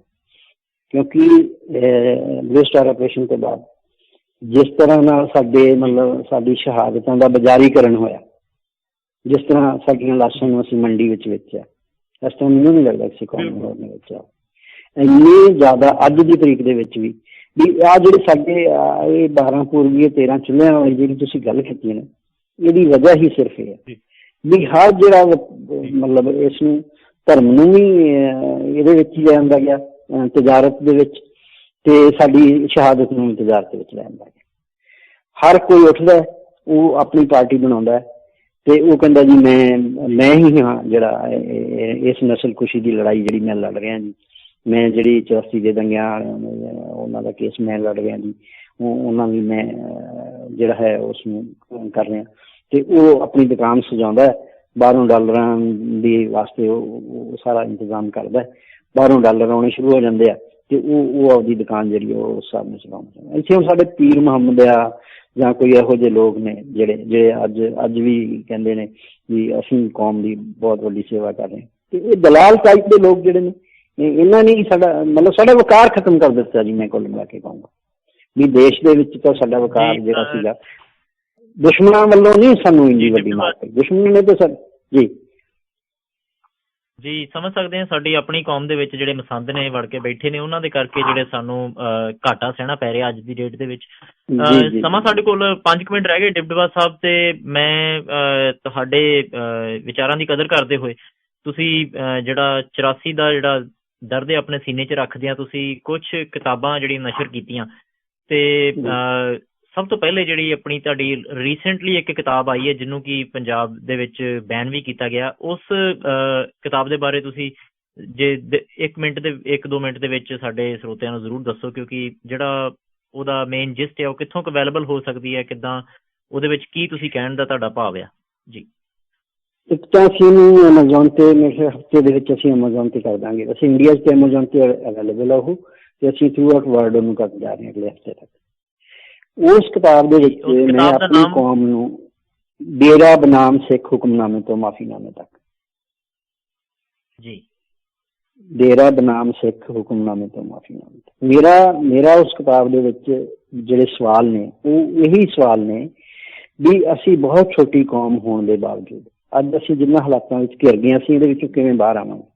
ਸਾਨੂੰ ਰੋਜ਼ ਨਵੇਂ ਟੁਕੜੇ ਵਿੱਚ ਵੰਡਿਆ ਜਾਂਦਾ, ਸਾਡੀ ਕੌਮ ਦੇ ਵਿੱਚ ਇੱਕ ਰੋਜ਼ ਨਵਾਂ ਟੁਕੜਾ ਪੈਦਾ ਕੀਤਾ ਜਾਂਦਾ, ਜਿਹੜਾ ਸਾਨੂੰ ਕਦੀ ਡੇਰਿਆਂ ਨਾਲ ਲੜਾਉਣਾ, ਕਦੀ ਰਾਧਾ ਸਵਾਮੀਆਂ ਨਾਲ ਲੜਾਉਣਾ, ਕਦੀ ਆਸ਼ੂਤੋਸ਼ ਨਾਲ ਲੜਾਉਣਾ, ਕਦੀ ਭਨਿਆਰੇ ਵਾਲੇ ਨਾਲ ਲੜਾਉਣਾ, ਕਦੀ ਸੱਚੇ ਸੌਦੇ ਵਾਲੇ ਨਾਲ ਲੜਾਉਣਾ।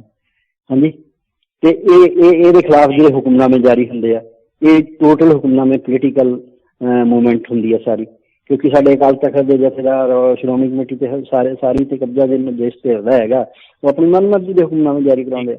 ਇਹਦੇ ਵਿੱਚ ਵੀ ਮੈਂ ਇਹੀ ਸਵਾਲ ਉਠਾਇਆ ਵੀ ਸਾਡੀ ਡੇਰੇ ਵਾਲੇ ਨਾਲ ਜਿਹੜੀ ਲੜਾਈ ਪਵਾਈ ਗਈ ਹੈ ਉਹ ਸਾਡੀ ਲੜਾਈ ਕਿਵੇਂ ਬਣਦੀ, ਵੀ ਤੁਸੀਂ ਇੱਕ ਬੰਦੇ ਨੂੰ ਇੱਕੇ ਜ਼ੁਬਾਨ ਨਾਲ ਉਹਦੇ ਤੇ 100 ਇਲਜ਼ਾਮ ਲਾਉਂਦੇ ਹੋ ਵੀ ਉਹ ਕਾਤਲ ਆ, ਉਹ ਬਲਾਤਕਾਰੀ ਆ, ਉਹ ਢੋਂਗੀ ਆ, ਉਹ ਸਭ ਕੁਛ ਹੈ, ਤੇ ਉਸ ਬੰਦੇ ਦੀ ਤੁਲਨਾ ਤੁਸੀਂ ਗੁਰੂ ਗੋਬਿੰਦ ਸਿੰਘ ਨਾਲ ਕਰਦੇ ਹੋ ਜੀ। ਕੀ ਇਹ ਵਾਜਬ ਹੈ ਵੀ ਤੁਹਾਨੂੰ ਆਪਣੇ ਗੁਰੂ ਦੀ ਕਰਨੀ, ਉਹਦੀ ਕੁਰਬਾਨੀ, ਉਸਦਾ ਫਲਸਫਾ ਉਹ ਇਸ ਬੰਦੇ ਦੇ ਬਰਾਬਰ ਲੱਗਦਾ ਤੁਹਾਨੂੰ? ਤੇ ਇਹ ਜਿਹੜੀ ਗੱਲ ਹਾਂ ਵੀ ਇੱਕ ਬੰਦੇ ਨੂੰ ਤੁਸੀਂ ਕਹਿੰਦੇ ਮੇਰੇ ਕੱਪੜੇ ਗੁਰੂ ਗੋਬਿੰਦ ਸਿੰਘ, ਕੋਈ ਕੱਪੜੇ ਪਾ ਕੇ ਗੁਰੂ ਗੋਬਿੰਦ ਸਿੰਘ ਬਣ ਸਕਦਾ? ਇਸ ਤਰ੍ਹਾਂ ਦੇ ਫਿਰ ਰੋਜ਼ ਹੀ ਕੋਈ ਕੱਪੜੇ ਪਾ ਲਓਗੇ, ਰੋਜ਼ ਕਿਹਦੇ ਮੰਗਰ ਤੁਸੀਂ ਡਾਂਗਾ ਚੁੱਕ ਕੇ ਤੁਰੇ ਫਿਰੋਗੇ। ਫਿਰ ਉਸ ਦੌਰ ਦੇ ਵਿੱਚ ਜਿਹੜੀ ਸਭ ਤੋਂ ਵੱਡੀ ਤਬਾਹੀ ਸਾਡੀ ਹੋਈ ਜੀ, ਵੀ ਸਾਡੇ ਅੱਜ ਇਹ ਟ੍ਰੈਂਡ ਹੈ, ਤੁਸੀਂ ਭਾਵੇਂ ਮੰਨੋ ਭਾਵੇਂ ਨਾ, ਸਿੱਖ ਰਾਧਾ ਸਵਾਮੀਆਂ ਦੇ ਵੀ ਉਹੀ ਜਾਂਦੇ ਨੇ, ਨਾਮਧਾਰੀਆਂ ਦੇ ਵੀ ਉਹੀ ਜਾਂਦੇ ਨੇ, ਆਸ਼ੂਤੋਸ਼ ਦੇ ਵੀ ਸਿੱਖ ਜਾਂਦੇ ਨੇ, ਆਹ ਜਿਹੜੀਆਂ ਚਾਦਰਾਂ ਚੜ੍ਹਦੀਆਂ ਸੜਕਾਂ ਦੇ ਕੰਢੇ ਜਿਹੜੀਆਂ ਵੱਡੀਆਂ ਮਜ਼ਾਰਾਂ, ਉੱਥੇ ਵੀ ਸਿੱਖਾਂ ਨੂੰ ਤੁਸੀਂ ਲੈਣਾ 'ਚ ਲੱਗੇ ਵੇਖ ਲੈਂਦੇ। ਪਰ ਉਹਨਾਂ ਇੰਨੇ ਥਾਵਾਂ ਤੇ ਫਿਰਨ ਤੋਂ ਬਾਅਦ ਵੀ ਉਹ ਆਪਣੀ ਜ਼ਿੰਦਗੀ ਦੇ ਸਾਰੇ ਕਿਰਿਆ ਕਰਮ ਜਿਹੜੇ ਨੇ ਸਭ ਕੁਛ ਉਹ ਗੁਰੂ ਗ੍ਰੰਥ ਸਾਹਿਬ ਨਾਲ ਕਰਦੇ।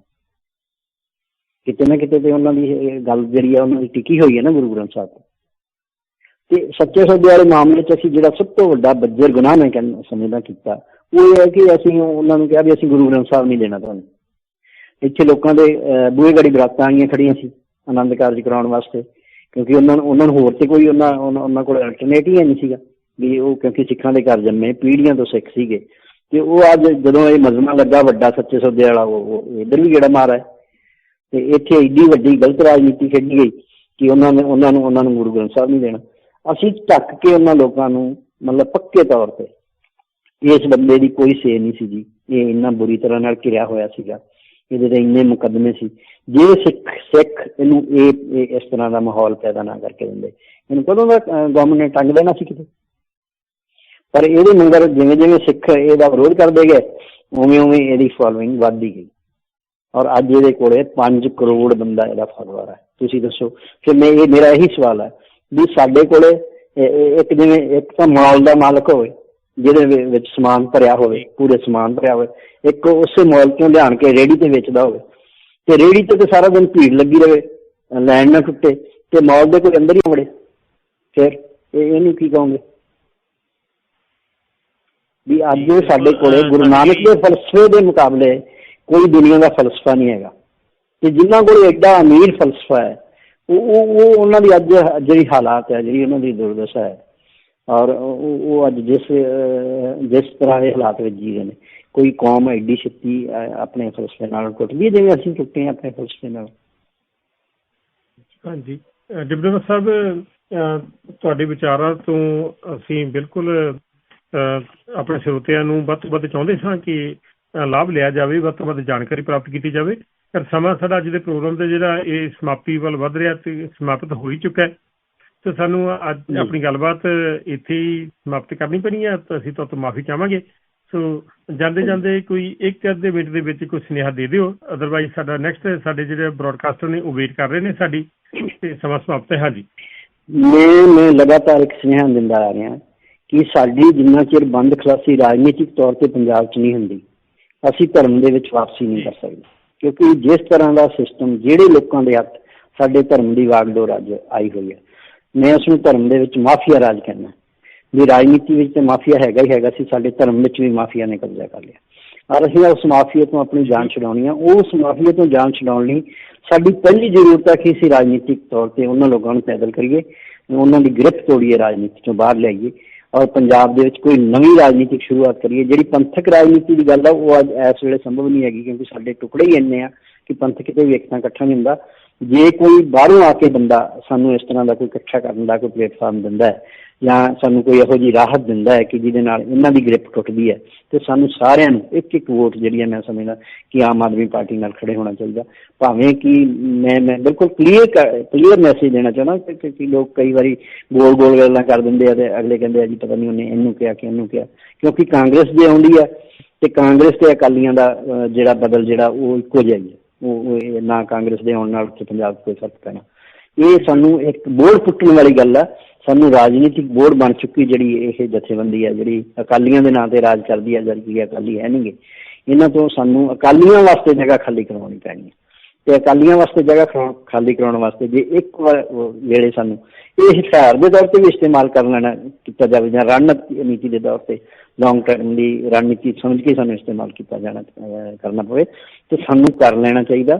ਸਾਨੂੰ ਰਾਜਨੀਤਿਕ ਤੌਰ ਤੇ ਇੱਕ ਆਜ਼ਾਦੀ ਹਾਸਲ ਕਰਨੀ ਚਾਹੀਦੀ ਹੈ, ਜਿਹੜੀ ਸਾਡੀ ਧਾਰਮਿਕ ਆਜ਼ਾਦੀ ਦੀ ਇੱਕ ਕਦਮ ਹੋਏਗਾ। ਔਰ ਹੋ ਸਕਦਾ ਫਿਰ ਕੋਈ ਸਹੀ ਮੈਨੇ ਵਿੱਚ ਕੋਈ ਅਕਾਲੀ ਦਲ, ਕੋਈ ਪੰਥਕ ਜਥੇਬੰਦੀ ਵੀ ਹੋਣ ਵਿੱਚ ਆ ਜਾਏ। ਮੈਂ ਇਹੀ ਕਹਿਣਾ ਚਾਹੁੰਦਾ। ਡਿਪਟੀ ਸਾਹਿਬ, ਤੁਹਾਡਾ ਜਿਹੜਾ ਪੁਆਇੰਟ ਆਫ ਵਿਊ ਹੈ ਉਹ ਮੇਰੇ ਹਿਸਾਬ ਦੇ ਨਾਲ ਸਾਰੇ ਸਰੋਤਿਆਂ ਨੂੰ ਕਲੀਅਰ ਹੋ ਗਿਆ ਹੋਏਗਾ, ਤੇ ਉਮੀਦ ਕਰਦੇ ਹਾਂ ਕਿ ਜਿਹੜੀ ਅੱਜ ਦੀ ਸਾਡੀ ਗੱਲਬਾਤ ਹੈ ਦੁਨੀਆ ਭਰ ਦੇ ਬੈਠੇ ਸਿੱਖ ਜਗਤ ਨੇ ਸੁਣੀ ਹੋਏਗੀ ਤੇ ਉਹਨਾਂ ਨੂੰ ਪਸੰਦ ਵੀ ਆਈ ਹੋਏਗੀ। ਇਨ ਫਿਊਚਰ ਵੀ ਤੁਹਾਡੇ ਨਾਲ ਅਸੀਂ ਗੱਲਾਂ ਬਾਤਾਂ ਕਰਦੇ ਰਹਾਂਗੇ। ਸਮਾਂ ਸਾਡਾ ਬਿਲਕੁਲ ਸਮਾਪਤ ਹੋ ਚੁੱਕਿਆ। ਸਾਡੇ ਜਿਹੜੇ ਅਗਲੇ ਕਾਲਰ ਨੇ, ਪ੍ਰੋਗਰਾਮ ਦੇ ਹੋਸਟ ਕਰਨ ਵਾਲੇ ਨੇ ਤੇ ਗੈਸਟ ਨੇ, ਉਹ ਤਿਆਰ ਬੈਠੇ ਨੇ, ਤੇ ਅੱਜ ਦਾ ਪ੍ਰੋਗਰਾਮ ਅਸੀਂ ਇੱਥੇ ਸਮਾਪਤ ਕਰਦੇ ਹਾਂ। ਤੇ ਆਓ ਫਤਿਹ ਬੁਲਾਈਏ। ਵਾਹਿਗੁਰੂ ਜੀ ਕਾ ਖਾਲਸਾ, ਵਾਹਿਗੁਰੂ ਜੀ ਕੀ ਫਤਿਹ ਜੀ। ਵਾਹਿਗੁਰੂ ਜੀ ਕੀ ਫਤਿਹ।